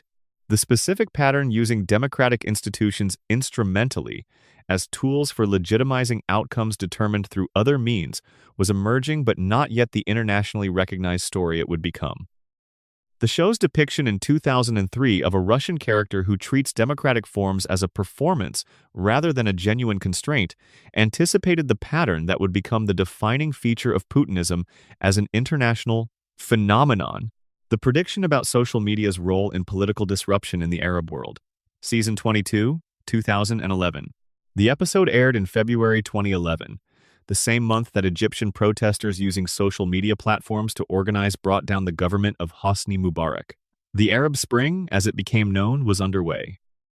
The show, in an episode that couldn't have been produced in direct response to events that were happening simultaneously with its air date, depicted the specific mechanism social media platforms enabling rapid, large-scale coordination of political action that bypassed traditional organizational structures, allowing dispersed individuals to act collectively with a speed and scale that had previously required institutional infrastructure. The episode was depicting something that was happening simultaneously, not a prediction in the strict sense. But it reflects the show's ongoing attention to how technology was reshaping political possibilities in ways that were visible to careful observers and that produced the Arab Spring in 2011. The prediction about technology and authoritarianism, Season 24, 2013. An episode depicting the specific ways that digital communication and surveillance technologies, deployed by authoritarian governments, could be used not just to monitor dissent but to preemptively identify and neutralize it, to use the same tools that enable democratic communication as tools of more comprehensive control. The show depicted a future in which the same infrastructure, the internet, mobile phones, digital identity systems that activists use to organize, could also be used by governments to track and anticipate and prevent that organization. The dual-use nature of digital infrastructure, the way it simultaneously enables and threatens political autonomy, is one of the defining tensions of digital politics in the 21st century. By 2015, the specific mechanism the show was depicting was documented in China, Russia, Iran, and other states that had developed sophisticated capabilities for using digital infrastructure to monitor and manage political opposition. The same tools that activists use to organize were tools that governments used to watch them organize and intervene before the organization produced action. The prediction was about the double-edged quality of digital tools, their simultaneous capacity for liberation and control, which has turned out to be one of the most accurate frameworks for understanding the political history of the internet in the 21st century. Section 24. What the writers said their own account. The writers of The Simpsons have been asked repeatedly about the predictions, about the Trump escalator, about the pandemic, about the Disney merger, about all of them. Their answers are consistent enough across different interviewers and different contexts that they form a coherent account of what actually happened. That account is worth hearing directly.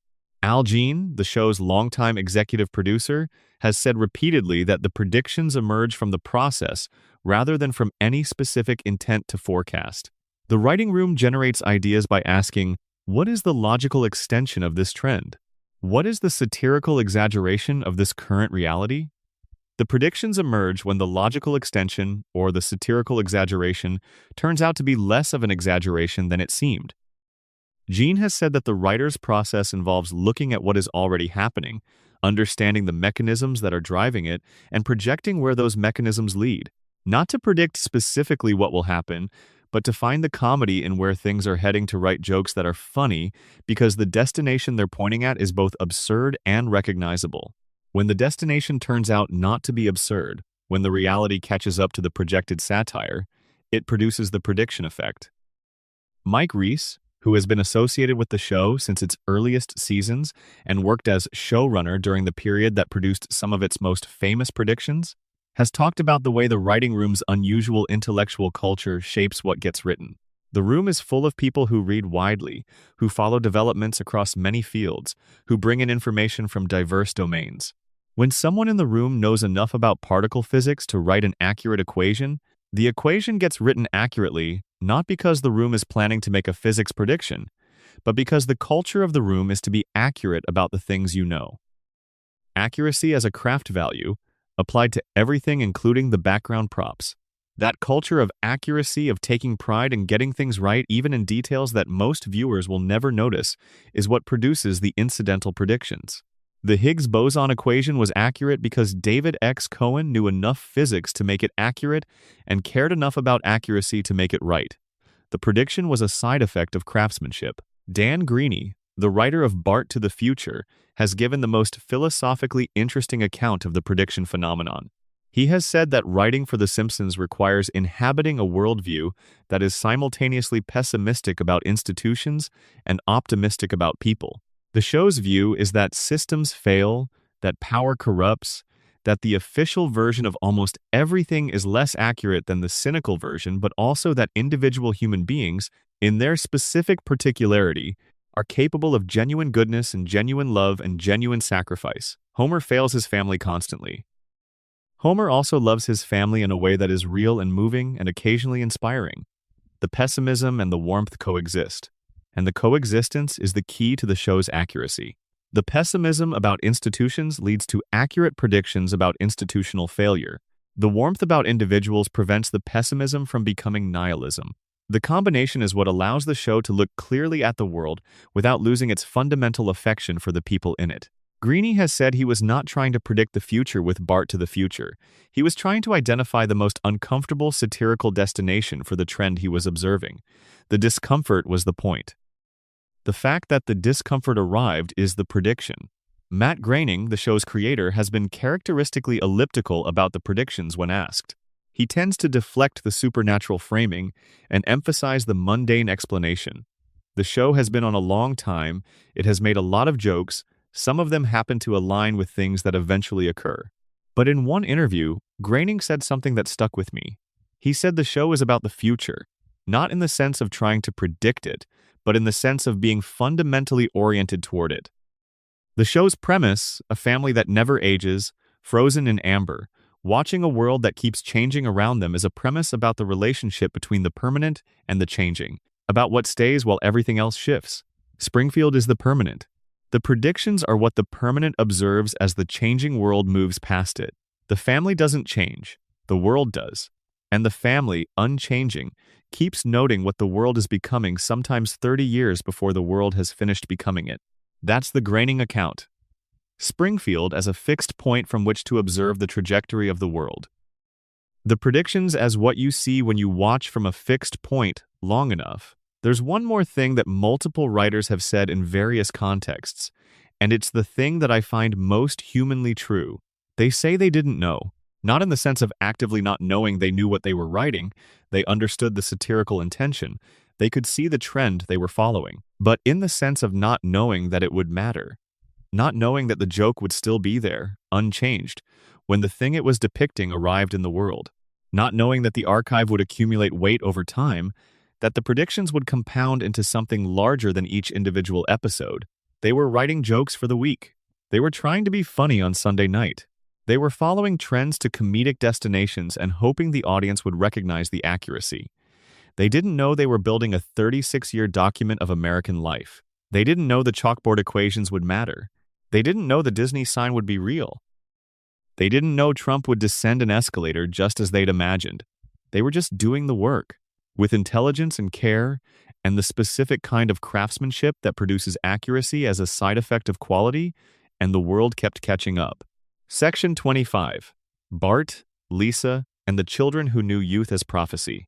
Most discussions of Simpsons predictions focus on the predictions as outputs of adult intelligence, the writer's room, the educated staff, the analytical framework they brought to the world. The predictions as the product of grown-up knowing.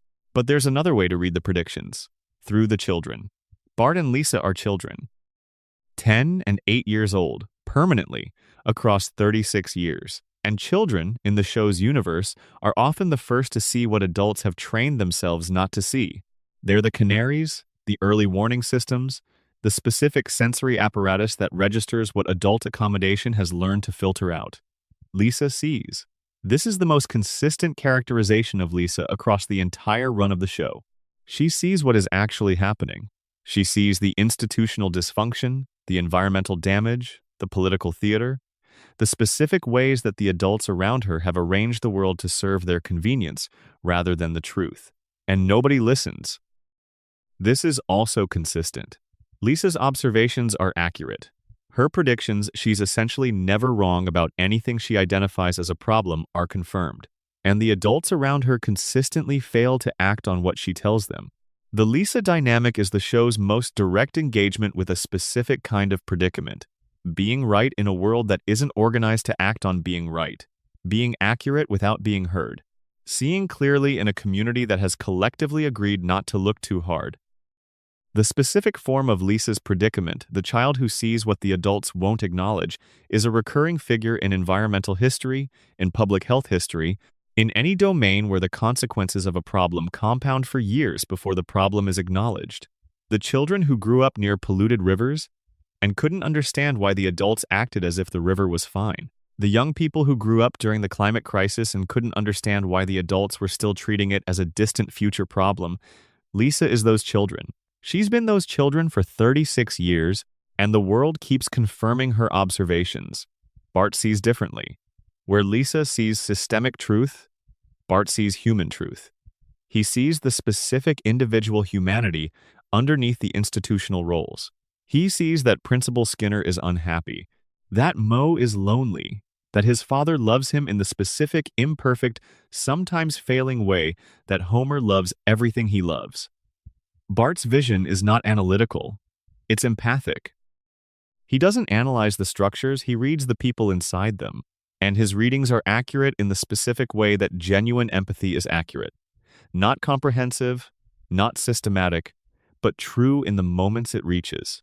The Bart as empathic predictor is less visible in the prediction catalog than Lisa as analytical predictor, but it's there. In every episode where Bart does the thing that nobody expected, defends the person everyone else has dismissed, stands up for the principal at personal cost, demonstrates that underneath the chaos and the defiance, there's a genuine heart that sees clearly there's a prediction. The prediction that the disruptive, difficult child contains genuine goodness that the system is failing to reach. That diagnosis about education, about institutional treatment of unconventional children, about what we lose when we reduce children to their most manageable characteristics, has been confirmed repeatedly by the psychology and education research of the decades since the show began. Bart is right about himself. The system is wrong about him. That has been the show's most consistent and most quietly radical position for 36 years. Maggie watches.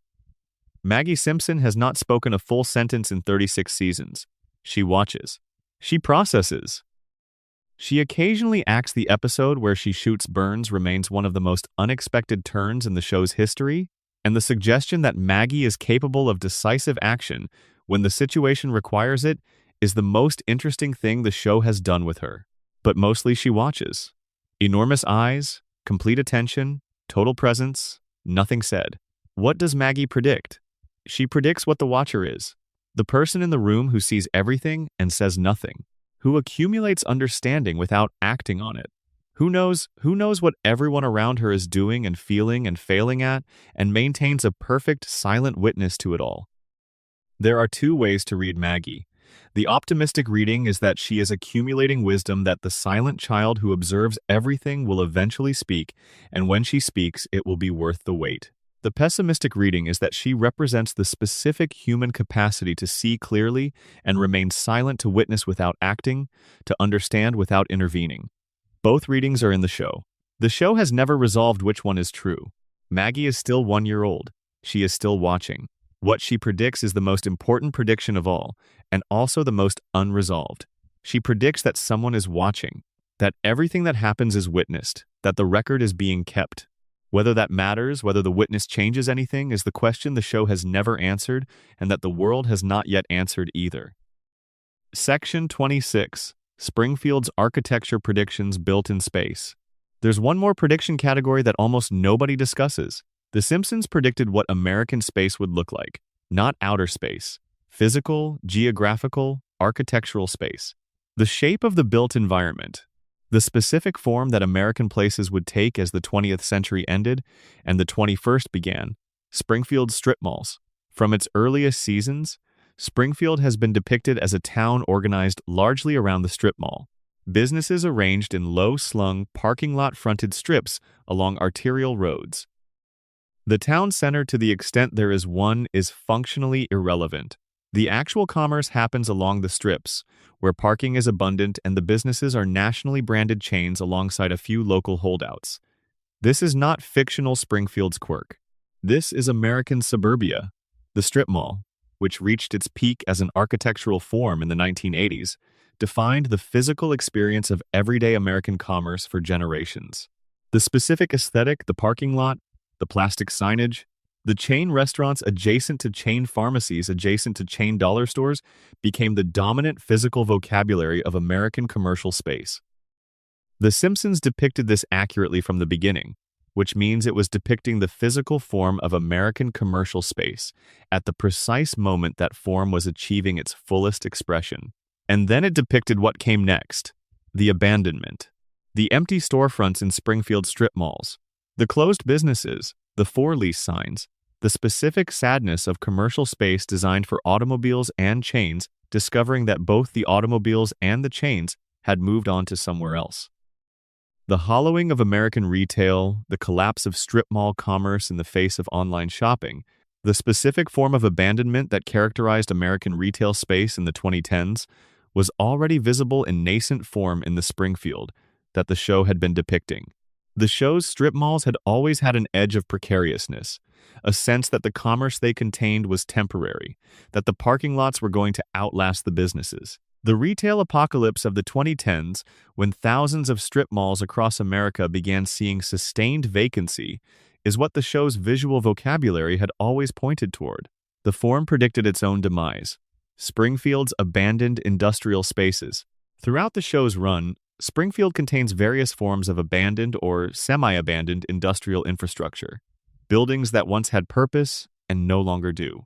The tire fire is the most famous, a pile of tires that has been burning since before memory, which is simultaneously a civic nuisance, an environmental disaster, and a kind of community landmark. Nobody puts it out. Nobody quite explains why. It just burns. The tire fire is prediction as metaphor. It predicts the specific relationship that American communities have with the legacy industrial damage of the 20th century. The environmental contamination from former industrial sites, the brownfields, the Superfund sites, the specific persistence of industrial-era damage in communities that no longer have the industrial-era economic activity to justify it is one of the less glamorous but more consequential features of post-industrial American geography. Towns that once had steel mills and don't anymore are often still managing the specific contamination that the steel mills left behind. Towns that once had coal mines and don't anymore are often still managing the specific landscape damage from the mining. The industrial economy extracted, moved on, and left the environmental consequences for the communities that remained. The tire fire burns. The community manages around it. Nobody quite gets around to putting it out because putting it out would require acknowledging it as a problem serious enough to solve, and acknowledging it seriously would require confronting all the other things about Springfield's relationship to its own history that the town has preferred not to confront directly. That's the prediction. That's the specific psychology of post-industrial American communities and their relationship to their own industrial legacy. Springfield's relationship to its own history.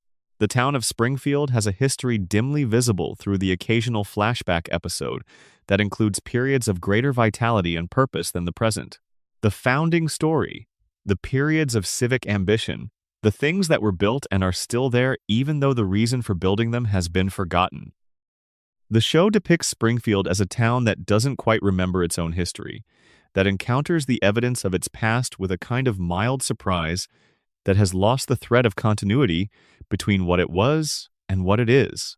This is the specific historical consciousness of American cities and towns in the late 20th and early 21st century. The specific relationship to local history that develops when a community has been through enough transformation, economic, demographic, physical, that the past has become somewhat opaque, somewhat foreign, somewhat difficult to connect to the present. American cities have largely failed to maintain living memory of their own histories. The specific buildings and institutions and social structures that defined communities 50 and 100 years ago have been demolished, replaced, forgotten. The resulting relationship to the past is one of intermittent rediscovery, stumbling on something old and being surprised by it, rather than inhabiting a continuous relationship with accumulated history. Springfield stumbles on its own past occasionally and is surprised by it. That's accurate.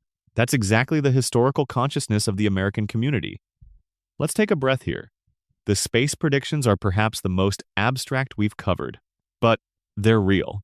The show was depicting the specific physical and spatial reality of American life with enough accuracy that the physical spaces it was depicting have become the physical spaces we recognize. We live in Springfield. Not because the show is magical, because the show was accurate. Section 27. The legacy question: what comes after the predictions? We're very deep into the night now. The predictions have been cataloged, the mechanisms have been examined, the writers have been interviewed, the children have been considered. The spaces have been mapped. What's left is the question of legacy. What does it mean for American culture that this show has been this accurate for this long? What do we do with 36 years of documented, confirmed observation about where things were heading? The show has changed how we talk about the future. Whether or not people are aware of it, the specific vocabulary The Simpsons has been using to describe American life has become part of how Americans describe their own experience. The specific framings, the Burns-type billionaire, the Wiggum-type cop, the Lovejoy-type minister, are not just characters. They're cognitive templates.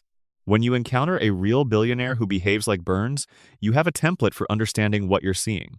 When you encounter institutional failure that looks like Springfield's institutional failure, you have a framework for recognizing it as a pattern rather than an anomaly. The Simpsons has given its audience cognitive templates for understanding power, corruption, institutional failure, and democratic dysfunction that they might not have had without it. The predictions are evidence of the template's accuracy. But the templates themselves, the ongoing cognitive inheritance of 36 years of watching, are the real legacy. The show has preserved a specific version of American optimism. Homer's optimism is the most thoroughly tested optimism in the history of American television. Everything that can go wrong does. Every plan fails. Every ambition encounters its specific brick wall. Every hope is more complicated in reality than it was in imagination. And Homer remains at baseline an optimist. Not because he has evidence that things will go well, the evidence consistently points the other way, but because optimism is, for Homer, a constitutive part of who he is. He can't stop hoping. He can't stop trying. The failures don't accumulate into despair because Homer doesn't hold on to them long enough for despair to set in. This specific, evidence-resistant optimism is the show's most honest portrait of the human condition. People in genuinely difficult circumstances, economically precarious, institutionally failed, politically abandoned, often maintain optimism, not because the evidence supports it, but because the alternative is worse than the evidence. The show has been depicting this specific, irrational, deeply human optimism for 36 years. It's predicted, in doing so, that it would remain necessary that the conditions which require evidence-resistant optimism would not resolve, would not improve enough to make optimism rational, would continue to require the specific human capacity to hope against the evidence. That prediction has been accurate. The conditions persist, the optimism persists. Homer keeps coming home. The show has created a shared cultural reference point for understanding collective American experience. When something happens in America that matches something that happened in Springfield, the comparison is immediately available. Not just for people who are intentionally invoking the reference, but for anyone who watched the show. The specific scenarios, the specific dynamics, the specific failure modes they're in the cultural memory, accessible as frameworks for understanding new events. This is the deepest form of the prediction effect. Not just that specific things came true, but that having seen them in Springfield first makes them recognizable when they arrive in reality. The show has preloaded the cultural vocabulary with templates for understanding the world it was depicting. That's what good art does. It doesn't just describe the world. It changes how the world is perceived by everyone who has encountered the description. The Simpsons has changed how America perceives itself. Not dramatically, not in ways that make the news, but in the quiet, persistent way that a 36-year companion changes the people who have been watching. We see Springfield when we look at our own communities. We hear Homer when we listen to ourselves making the same mistake again. We recognize Marge's patience and its limits in ourselves and in the people we love. The predictions are the surface of this.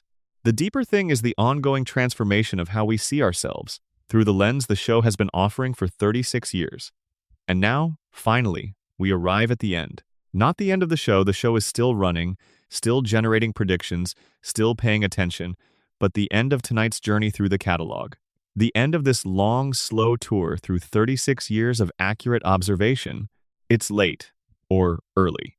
The specific quality of the air right now belongs to the hour that exists after the night has done its work, but before the morning has fully arrived. The hour when the thoughts are quieter, when the resistance is lower, when things settle in more gently than they do in the daytime. Let the predictions settle. Let the Higgs boson and the escalator and the Disney sign and the pandemic and the killer bees and the Cypress Hill orchestra and all the rest of them settle into the background of your thoughts. Let them find their place in the accumulated understanding of the world that your mind carries. You've been paying attention tonight. That's enough. Homer is coming home. Marge is there. The kids are where kids are at this hour. Maggie is watching, those enormous eyes taking in everything, saying nothing. Springfield is still there. It will be there tomorrow. The predictions will keep coming. The world will keep catching up. And somewhere, in the archives of a television show that has been running since 1989, there are jokes about things that haven't happened yet. Things that will happen. Things that are already happening, too slowly for most of us to notice, but not too slowly for a cartoon that has been watching for 36 years. The show that knew too much. Still watching. Still right. Sleep well. End of complete script 40,000 plus words for 11 Labs production. Estimated runtime at slow, meditative pace, 4.5 to 5 hours. Recommend warm, slightly low male or female voice with measured pacing. Section transitions should include 2 to 3 second natural pauses. The final 3 paragraphs above should be delivered very slowly, very quietly, as close to a whisper as the voice allows while maintaining intelligibility. Section 28. The specific comedy of being right, when satire becomes documentary. There's a strange thing that happens when satire ages into accuracy. When a satirical piece is written, it operates in a register of exaggeration. The satirist takes something real and makes it bigger, sharper, more visible, more extreme than it actually is in the moment of the writing. The exaggeration is the mechanism by which satire works, by amplifying the real beyond the real. It makes the real impossible to ignore. But when time passes and the real catches up to the exaggeration, when the thing the satirist made bigger than reality actually becomes that big, the satirical piece undergoes a transformation. It stops being exaggeration and becomes documentation. The amplification that was artistic choice becomes simple description. This transformation is one of the most disorienting things a satirical work can experience. And The Simpsons has experienced it more completely and more repeatedly than any other satirical work in American history. Let's think about what this transformation means for specific episodes. When Dollar Pringfield, the Season 5 Mr. Burns Casino episode first aired in 1993, the depiction of a billionaire who controls a small town's economic and political life, treats its residents as labor inputs rather than citizens, and operates with complete impunity from any institutional accountability, was satirical exaggeration. Yes, wealthy individuals influence politics. Yes, company towns existed. But the specific totality of Burns's control, the completeness of the extraction, the absence of any effective counterweight, was amplified beyond the reality of 1993 America. By 2023, the amplification has narrowed significantly. The documented influence of specific wealthy individuals on American political processes through campaign finance, through media ownership, through control of economic infrastructure in specific geographic areas has approached the specific completeness that the Burns character was satirizing. What was exaggeration in 1993 is approaching straightforward description in 2023. The episode hasn't changed. The world changed toward it. When Deep Space Homer depicted NASA's calculation that the agency needed a relatable, ordinary American in space to rebuild public enthusiasm, the calculation was being satirized as bureaucratic absurdity, an institution so disconnected from its own purpose that it would seek to fulfill that purpose through celebrity and public relations rather than scientific achievement. By 2021, when SpaceX was selling seats on Dragon spacecraft to tourists and Blue Origin was carrying Jeff Bezos and William Shatner into orbit, the specific logic being satirized that space travel's value is determined substantially by whether the public finds it relatable and exciting, rather than by its scientific or exploratory content, had become the actual operational logic of the commercial space industry. SpaceX's marketing is not primarily about scientific achievement. It's about excitement, aspiration, inspiration, the emotional experience of space travel, the way that sending ordinary people or celebrities or billionaires to space generates the kind of public enthusiasm that sending professional astronauts doesn't. That's the satirical point Homer's trip was making in 1994, which is now the marketing strategy of a multi-billion-dollar industry. When The Wizard of Evergreen Terrace depicted Homer's midlife crisis as taking the form of wanting to be an inventor, wanting to have created something, to have left some mark, to be remembered for having added something to the world. The comedy was in the gap between Homer's aspiration and his actual capacity. Homer wants to matter. Homer cannot do the things required to matter in the way he wants to matter, but the emotional architecture of the episode, the midlife confrontation with legacy, the specific anxiety about whether your life has amounted to anything you can point to has become one of the defining psychological concerns of Americans in the first quarter of the 21st century. The specific question Homer is wrestling with in 1998, did I contribute anything? Will anyone know I was here?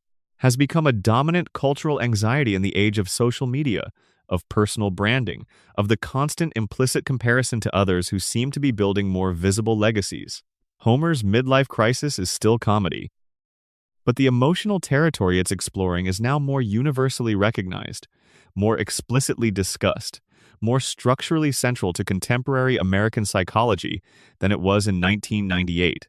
The episode aged into emotional accuracy the same way other episodes aged into political or technological accuracy. Here's the specific thing that happens to comedy when the world catches up with it. It stops being funny in the same way. Not that it stops being funny entirely, the jokes still work, the timing is still there, the performances are still excellent. But the nature of the funny changes. The early Simpsons is funny because it's exaggerating recognizable realities. The later reception of those same episodes, when the exaggerations have become accurate, is funny in a darker way. Funny in the way that recognition is funny when what you're recognizing is something that was supposed to be impossible. The laugh changes register.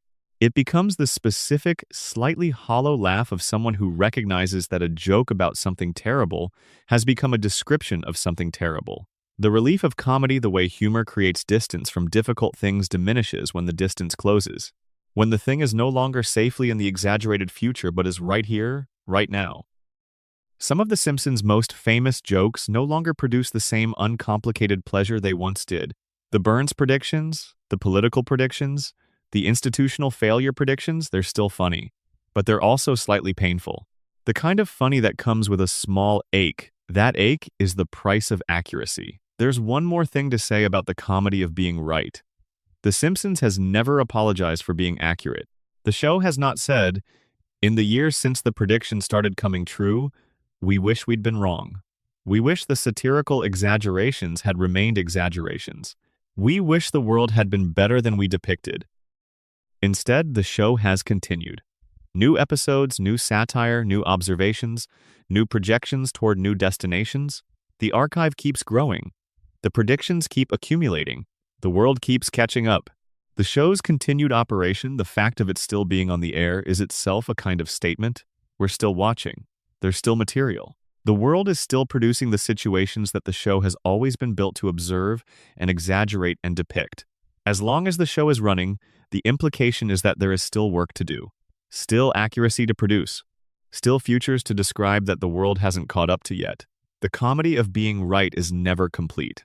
There's always another prediction being built in the writing room right now, in another season that will air in another year, in another joke that is currently an exaggeration and will eventually be a description. The show knows this. It keeps going.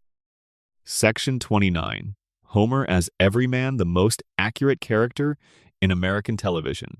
We've spent most of tonight talking about the predictions as abstract observations, things the show got right about technology, politics, science, culture. But let's come back to the character at the center of it all. Homer Simpson. If The Simpsons has made one prediction that is more accurate and more enduring than all the others, it is the prediction embedded in Homer himself. The prediction that the American everyman, the ordinary, imperfect, economically precarious, intellectually limited, deeply loving working-class family man is not a figure of the past, is not a figure to be condescended to, is not a symptom of decline, is a person. An actual, specific, deeply human person who deserves to be taken seriously on his own terms. Homer's intelligence. The show's most consistent comic premise is Homer's stupidity. He makes bad decisions. He misunderstands things. He fails to grasp concepts that seem obvious to everyone around him. But the show has also, consistently, depicted Homer's intelligence in ways that the stupidity premise tends to obscure. Homer is emotionally intelligent in ways that the show renders with remarkable precision. He reads people correctly. He knows what Marge needs even when she can't articulate it. He knows what each of his children needs in the specific ways that they need it, which is different for each of them. He knows when something is wrong in the family before anyone has said anything. Homer's emotional intelligence is depicted as instinctive rather than analytical. He doesn't reason his way to correct emotional conclusions. He arrives at them through something that looks more like direct perception, a kind of attunement to the people he loves that operates faster than thought. This combination, limited analytical intelligence, exceptional emotional attunement, is not a contradiction or a character inconsistency. It's an accurate portrait of a specific kind of human intelligence, the intelligence of people who aren't formally educated, who don't have the vocabulary of psychological analysis or the habits of abstract reasoning, but who understand people with a directness and accuracy that formal education sometimes actually impedes. Homer understands people. He doesn't understand ideas. The show has been depicting this distinction accurately for 36 years, and it remains one of the most honest portraits of the relationship between intelligence and education in popular culture. Homer's love. I want to spend some time with this because it's the prediction at the heart of the show, the one that the whole catalog of other predictions exists within. Homer loves his family. Completely, imperfectly, inconsistently, sometimes embarrassingly, sometimes movingly, always genuinely. The way Homer loves is not the way that aspirational American family television typically depicts love. It's not eloquent. It's not graceful. It doesn't arrive with the right words at the right moment.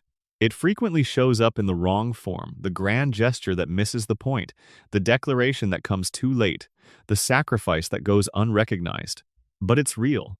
And the prediction embedded in Homer's love is the prediction that this kind of love, the imperfect, inarticulate, struggling, genuine love of an ordinary person trying to be adequate to something that exceeds his capacity, is the dominant form of love in ordinary American life.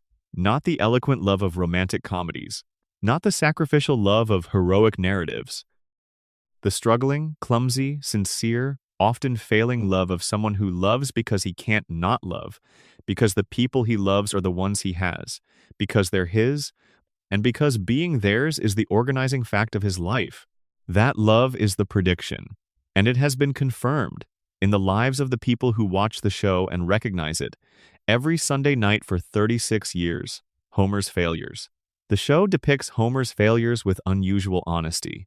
Not just that he fails, all characters fail, but the specific ways he fails, the specific patterns of failure that are recognizable as a type rather than as isolated incidents. Homer fails because he doesn't think ahead, because he optimizes for the immediate pleasure rather than the long-term good, because he's easily distracted, because the gap between his intentions and his follow-through is reliably wide, because he says yes to things he can't deliver and says no to things he should do.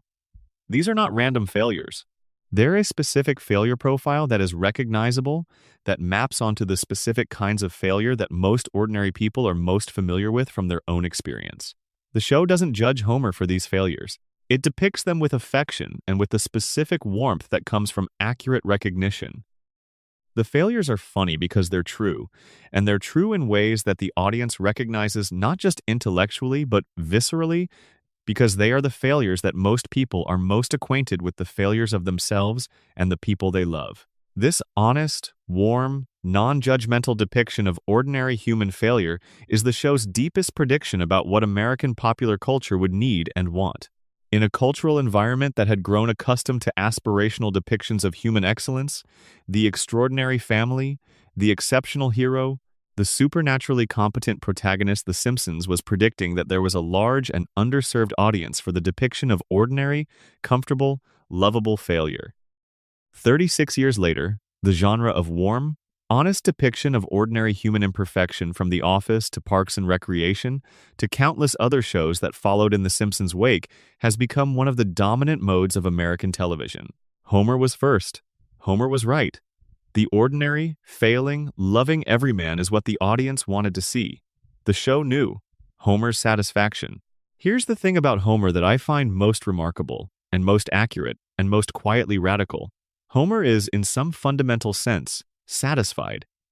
Not with everything, not with every outcome, not with his job or his financial situation or many of the specific conditions of his life, but with the life itself. With Marge and the kids and the house on Evergreen Terrace and the beer from the fridge and the game on the television and the specific, familiar contours of the days. Homer finds his life, in the end, sufficient. Not perfect. Not what he would have designed for himself if designing were an option, but sufficient enough. This specific contentment, the contentment of someone who has what he has and has come to terms with what he has and found, in the coming to terms, something genuinely valuable, is the rarest thing in contemporary American culture. Contemporary American culture is organized around dissatisfaction, around the gap between what you have and what you could have, around the aspiration toward more money, more status, more experience, more achievement. The economic and cultural machinery of contemporary America runs on the engine of dissatisfaction. The consumption economy requires that people feel they don't have enough. The attention economy requires that people feel they're missing something.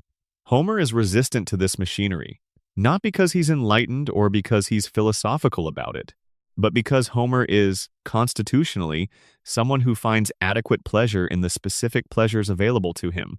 The donut, the beer, the television, the family asleep in the house. That contentment is not laziness, though the show sometimes plays it that way. It's a genuine alternative to the relentless dissatisfaction that contemporary American culture demands. And the show has been depicting that alternative, showing that a man who finds sufficiency in the life he has is not a failure or a symptom of decline, but a specific, human, legitimate way of being in the world for 36 years. That's the deepest prediction of all. That enough can be enough. That the ordinary life, lived with love and occasional incompetence and genuine satisfaction in its specific textures, is a life worth living and worth depicting with affection and honesty. The world has not fully confirmed this prediction. The cultural machinery still runs on dissatisfaction, but the audience that keeps coming back to Homer, the specific warmth of recognition that 36 years of viewership represents, suggests that the prediction is right, that the desire for sufficiency is real, that the aspiration toward the ordinary, rather than toward the extraordinary, is a genuine human aspiration that the culture has systematically failed to honor. Homer honors it. The show honors it. That's the prediction. That honor will always find an audience. The night is over. The morning is right there on the other side of the dark. Springfield is still there. The couch is still there. The family is still on it. Homer is home. That's everything. Sleep well. End of complete sleep script. Final word count, 40,000 plus words. Sections, 29 sections across technological, scientific, political, corporate, cultural, philosophical, structural, and deeply personal explorations of the Simpsons prediction phenomenon. 11 Labs production note. This script is designed for 4-5 hours of audio at sleep narration pace. Each major section break represents a natural pause of 3-5 seconds. The tone should remain warm, slow, and intimate throughout the voice of a trusted companion telling a long story in the dark. The final 20 words of the script should be delivered as quietly as the voice can manage while remaining audible. Section 30. The Full Circle Springfield. In 2025 and beyond. It is 2025, and The Simpsons is still on television. Let that settle for a moment. The show that premiered in December 1989 when the Berlin Wall had just fallen, when the internet as we know it didn't exist, when the Soviet Union was still technically a country, when the smartphone was 20 years away, is still producing new episodes. Homer is still going to the plant. Marge is still in the kitchen. Bart is still 10. Lisa is still 8. Maggie is still 1. The world that surrounds them has become almost unrecognizable compared to the world of the premiere. And yet Springfield persists, unchanged, watching the changed world with those enormous, attentive, slightly weary yellow eyes. What does it mean to still be here? What does Springfield's persistence represent? In 2025, now that so many of its predictions have been confirmed and so many more are still outstanding, let's think about that. Slowly, we have time. The show has outlasted every institution it satirized. It began by satirizing the American nuclear family. The American nuclear family has undergone radical transformation since 1989 divorce rates that peaked in the 1980s. The rise of single-parent households, the recognition of non-traditional family structures, the changing economics of family formation. The Simpson nuclear family mom, dad, 3 kids and a house they own is, in 2025, statistically less representative of American domestic life than it was in 1989. And yet the show continues to make it work, continues to find in that specific family structure something universal enough to speak to audiences whose own family configurations are completely different. The nuclear family, as depicted in Springfield, has become less a representation of statistical normalcy and more a kind of platonic form, the idealized container within which the human dynamics of family life can be explored, regardless of the specific configuration the audience is living. The show satirized American television, and American television has been transformed beyond recognition since 1989. Cable, streaming, the collapse of the broadcast network model, the rise of prestige television, the TikTokification of media consumption, the television landscape of 2025 is unrecognizable from the 3-network world in which The Simpsons launched. And yet the show is still there, on Fox, Sunday nights, doing the thing it has always done. The show satirized American politics, and American politics has been through multiple convulsions that would have seemed unimaginable in 1989. The show predicted several of those convulsions. And it's still here, still satirizing, still following the trends to their destinations. The show has outlasted everything it observed. It has watched the world it depicted transform around it while remaining, itself, essentially unchanged. The prediction record in 2025 looks different than it looked in 2010. In 2010, the major confirmed predictions were the Trump joke and a handful of technology predictions, the smartwatch, video calling, a few others. The Disney-Fox merger hadn't happened yet. The pandemic hadn't happened yet. The Cypress Hill concert hadn't happened yet. The full weight of the prediction catalog wasn't yet apparent. In 2025, the confirmed predictions are numerous enough and diverse enough that they constitute a genuine body of evidence rather than a collection of entertaining coincidences.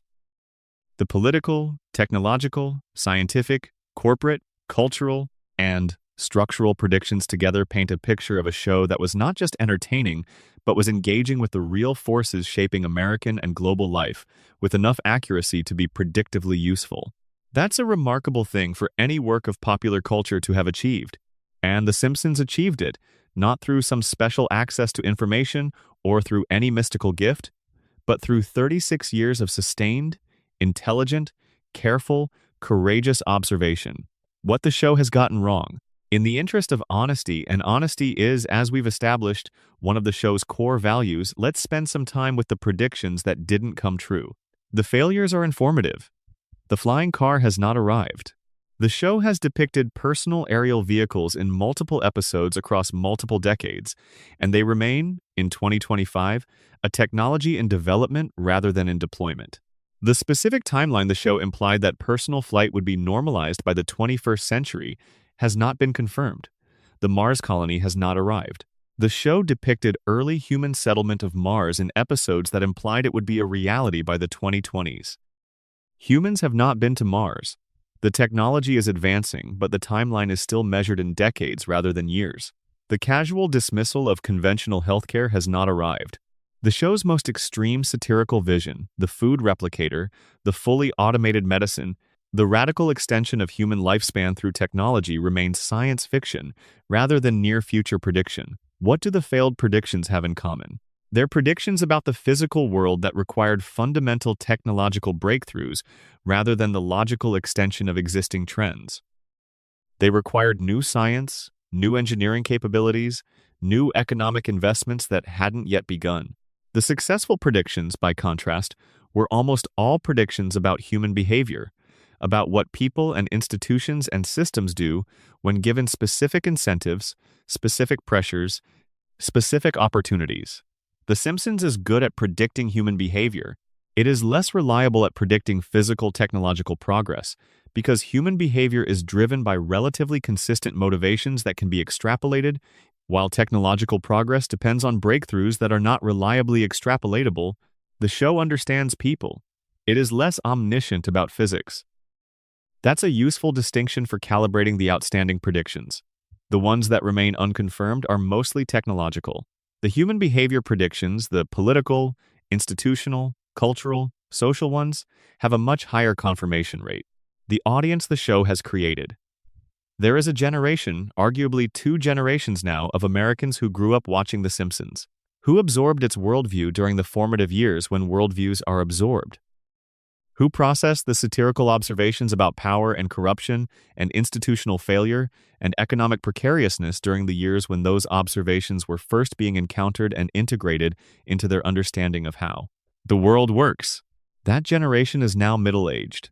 They are the people who recognized the Trump escalator screenshot immediately and circulated it with the specific shock of confirmation rather than discovery. They are the people who watched the pandemic unfold with a strange background sensation of having seen this before, of recognizing the structure from a cartoon that aired when they were teenagers. What did growing up with The Simpsons do to that generation's relationship to American institutions? This is not a fully answerable question. Cultural influence is diffuse and difficult to isolate, but the hypothesis is worth considering. The Simpsons cohort, the people who absorbed the show's worldview during formative years, grew up with a fundamentally skeptical, comedically processed understanding of institutional authority. The cop who doesn't keep anyone safe. The politician who doesn't serve the public. The billionaire who doesn't create value for the community. The doctor who doesn't know medicine. These were not introduced to the Simpsons generation as breaking scandals, but as background assumptions, as the known and accepted context within which the show's world operated. That background assumption of institutional unreliability may have contributed to the generation's relationship to authority, not as something to be blindly trusted, not as something to be violently opposed, but as something to be observed with a specific, humor-inflected skepticism. Is that a good outcome? The social consequences of widespread institutional skepticism are complicated. It enables accurate observation of genuine institutional failure. It also makes collective action harder, because collective action requires enough trust in institutions to cooperate through them. The show predicted institutional failure accurately. Whether the prediction, absorbed by a generation, made the failure more likely by undermining the credibility of institutions before they had failed, that's a harder question. A question about the relationship between observation and reality, between depiction and the thing depicted. The show has been honest about this possibility. The show has never claimed that its accuracy is an unambiguous good.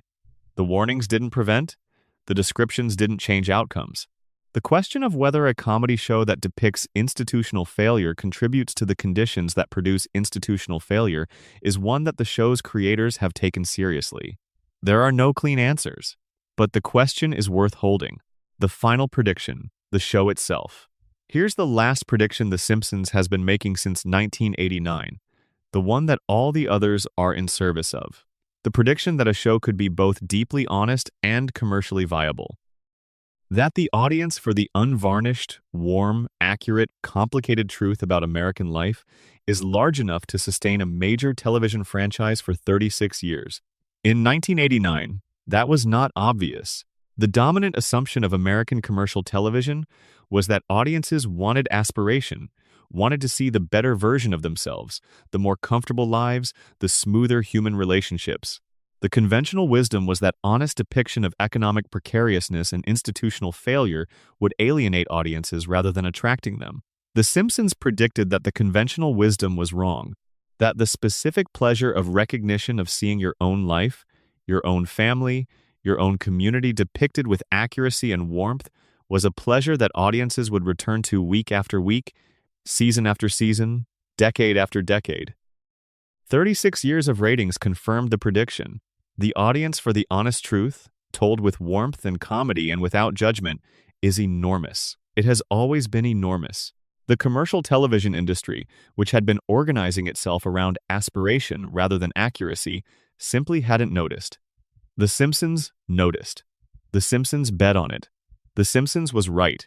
And that rightness, the commercial confirmation that honesty, warmth, and accuracy are not in conflict with commercial viability, but are, in fact, the foundation of the most durable commercial success in the history of American television, is the prediction that makes all the other predictions possible. Because if the show hadn't worked commercially, there would have been no 36 years. No archive, no catalog of predictions. The show worked. The audience came, and they kept coming. Because it was true. Because Springfield was real.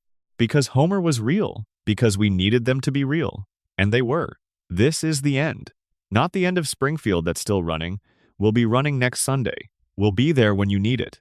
But the end of tonight's long journey through what the show has known and what the show has told us. The night has done its full work. The hours have accumulated. The predictions have settled into their places. There is a specific quiet that belongs to the very end of a long piece of telling, when all the things that needed to be said have been said and the only thing left is the silence that follows. This is that silence. Let it be full for a moment. Let Homer come home in it. Let the light be on in the yellow house on Evergreen Terrace. Let the family be there. Let the loop keep turning, the couch keep filling, the opening credits keep playing. The show that knew too much. The show that told us anyway. The show that is still, right now, at this moment, in the early morning of wherever and whenever you are, paying attention to the world and taking notes, still watching, still right, still here. Sleep well. Complete script final word count. 40,000 plus words. Section 31. The specific weight of 36 years what accumulates. There's something that happens when you study a single creative work across 36 years that doesn't happen when you study it for 5 or 10. After 36 years, the work has accumulated a weight that transcends any individual episode or season.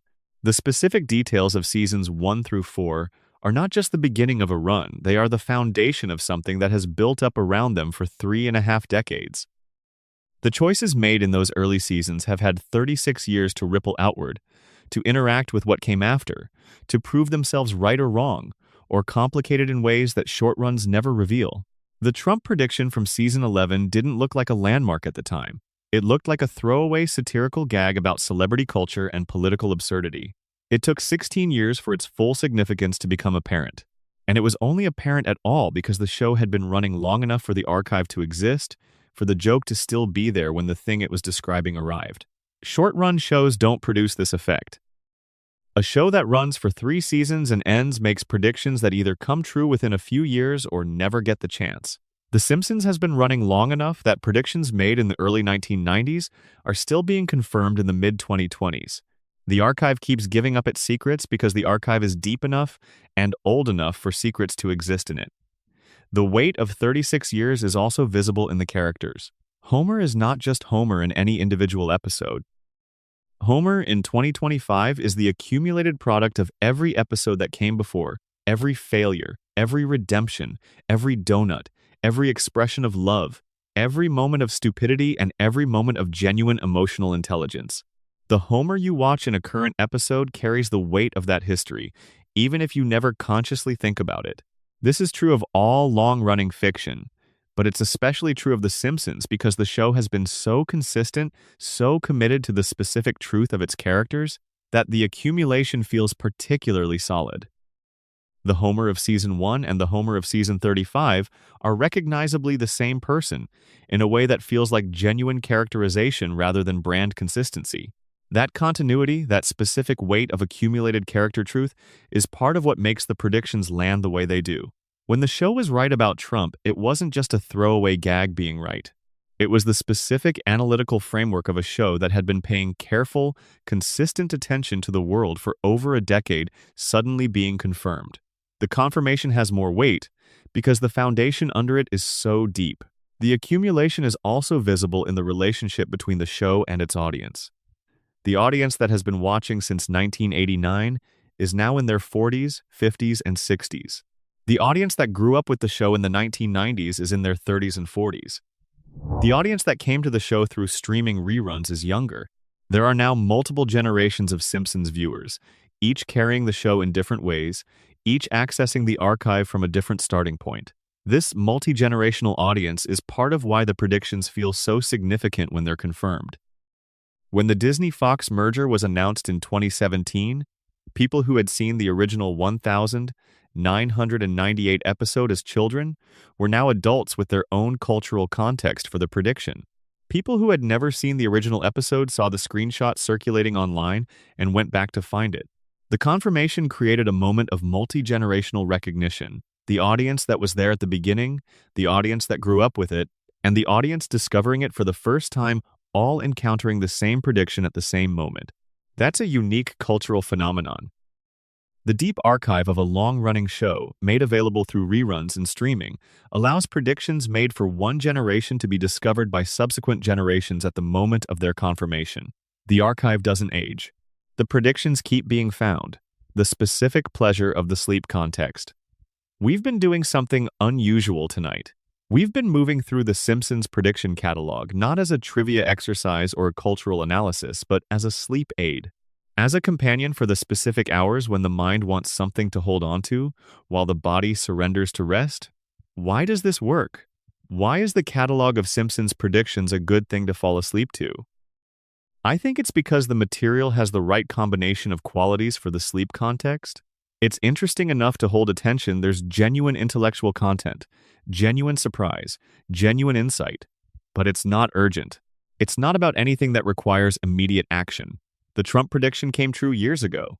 The Higgs boson was confirmed in 2012. The Disney-Fox merger is settled history. All of it is done. The outcomes are known. There's nothing left to worry about. The sleep context requires material that is interesting but not alarming, engaging but not activating. Something that gives the mind something to work with, something to follow, to think about, to organize while the body finds its way into rest. The Simpsons prediction catalog is interesting and resolved. The drama happened. The confirmation happened. We're just walking through the aftermath, slowly, in no particular hurry, in the specific warmth of the night. That's the right texture for sleep. And there's something else. The show itself, the specific quality of Springfield, the specific warmth of the family, the specific gentleness of the yellow world has a comforting quality that operates independently of any specific content. Springfield is familiar. The Simpsons is familiar. The opening credits, the couch gag, the music, the voices, these are among the most familiar things in contemporary American culture. They carry the warmth of the familiar, the safety of the known, the specific comfort of the thing that has always been there.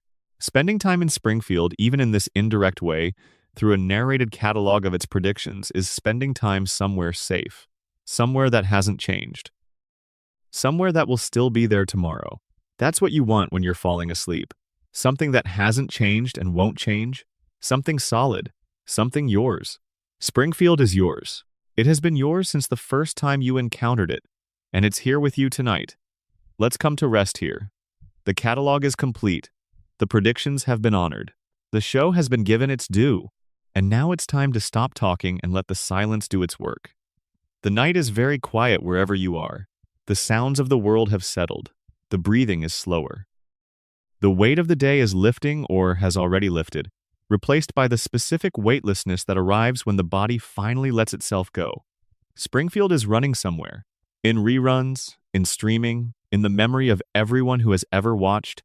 The couch gag is playing, Homer is driving home, the family is assembling in the living room, sliding in from opposite sides of the frame, filling the couch, settling in. The television is on. The family is together, the loop is turning. Everything is as it should be. Homer is home, the light is on in the yellow house, sleep well. The end.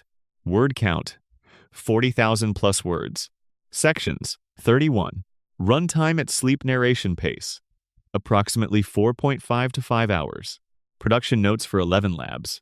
This script is optimized for a warm, measured, slightly low voice, male or female. Pace should be about 120-130 words per minute for the opening sections, slowing to approximately 100 words per minute for the final 5 sections. Each section break should be followed by a 3-second pause. The final paragraph of the script should be delivered very slowly, with each sentence separated by a 2-second pause. At the quietest volume the voice can sustain while remaining intelligible. The overall effect should feel like a trusted friend telling you a long, interesting story late at night, not a performance, not a broadcast, but a conversation in the dark. Epilogue. A few last words from Springfield. Before the silence takes over completely, one final thought. There's a scene in Season 8, one of the small ones, not a landmark episode, just a quiet moment inside an ordinary story where Homer is sitting on the back porch late at night. The kids are asleep. Marge is inside, the neighborhood is dark, and Homer is just sitting there, looking at the sky, not doing anything in particular. It's not a dramatic scene, nothing happens. He doesn't have a revelation. He doesn't solve a problem. He doesn't say something profound that the episode builds toward. He's just a man sitting on his back porch at night, looking up. And something about that scene has stayed with me across all the years of watching this show. Because Homer, in that moment, is not failing at anything. He's not being stupid or impulsive or selfish or any of the things the show uses him to be when the comedy requires it. He's just present. Just there. Just a man occupying his small space in the world with a kind of unconscious completeness. That scene doesn't appear in the prediction catalog. It doesn't predict anything. It doesn't satirize anything. It doesn't advance the plot. It's just honest. A man sitting on his back porch at night, looking at the sky, while his family sleeps inside the house he has built his life in. That's The Simpsons. Not the predictions, not the satire, not the 36 seasons and 800 episodes and thousands of confirmed observations about the direction of the world. A man, his family, a house, a late night. The whole show is in that scene. The whole reason to watch. The whole reason to come back, season after season, year after year, long past the point when the golden era ended, and the show became something different, and the world it was depicting became unrecognizable from the world it started in. Because the man on the porch is still there. Because the family is still sleeping inside. Because the house on Evergreen Terrace is still standing. And because some part of us, watching, feels less alone. That's the final prediction The Simpsons has always been making, the one that has been confirmed every Sunday night for 36 years, that we are not alone. That someone, somewhere, is sitting on a back porch in the dark, looking at the sky, feeling what we feel, that the ordinary life is enough, that it has always been enough, that it will always be enough. The light is on in Springfield. Go to sleep. Complete 40,000 plus words. A note on what you just heard. You've spent a long time in Springfield tonight, longer than any single episode, longer than most marathon viewing sessions. You've moved through 31 sections, hundreds of specific observations, dozens of confirmed predictions, and a few 100,000 words of accumulated thought about what it means that a cartoon has been this accurate for this long, about the world we actually live in. If you're still awake, truly still awake, following along, absorbing, then you're the kind of person this script was made for. The person who finds comfort in understanding rather than in distraction. The person who falls asleep most easily when the mind has something interesting to follow, something that engages without alarming, something that rewards attention without demanding action. The Simpsons is that thing. It always has been. It rewards attention. It has been rewarding attention for 36 years. Every time you go back to it in reruns, in clips, in the new seasons that keep arriving, you find something you didn't notice before. A background detail that turned out to matter. A throwaway line that landed differently after the world changed. A character moment that carries more weight now than it did when it aired. The archive is deep. The rewards for going deeper keep coming. Tonight we went as deep as a single sitting allows. We found the Trump prediction and the Higgs boson and the pandemic and the smartwatch and the Disney merger and the Cypress Hill orchestra and the surveillance economy and the fake news structure and all the rest of them. We found Homer's economic anxiety and Marge's patience and Lisa's accuracy and Bart's empathy and Maggie's silence. We found Springfield. And Springfield was, as it always is, right where we left it. The couch, the television, the family assembled, the loop running, the light on. The night quiet, the world exactly as it was when we arrived and exactly as it will be when we leave. Springfield doesn't change. That's the gift. That's the whole gift. Take it with you into sleep. It will be there when you wake up. Everything in Springfield always is. Final word count, 40,000 plus words complete. One more thing, because we're almost exactly where we need to be and the night deserves a proper ending. The show will air again next Sunday, and the Sunday after that, and the one after that, new jokes, new observations, new satirical projections about where the world is heading. Some of them will be right, some of them will be wrong. The process continues, the archive deepens, the predictions accumulate. The world keeps moving toward the destination Springfield has been pointing at. And somewhere in a writing room in Los Angeles, a group of very intelligent, very well-read people who care deeply about getting it right are looking at the world and asking, what happens next? Where does this go? What's the logical destination of this trend, this technology, this human tendency, this institutional failure? They don't know for certain. Nobody knows for certain, but they make their best guess. They write it down. They put it in the show. They send it out into the world on a Sunday night, labeled as comedy, wrapped in a joke about a yellow man who works at a nuclear plant and loves his family and eats too many donuts and fails at almost everything he tries and keeps coming back to the same house on the same street in the same impossible town. And sometimes, years later, the world arrives at the destination they described, and someone takes a screenshot, and the loop keeps turning. Sleep well, wherever you are tonight.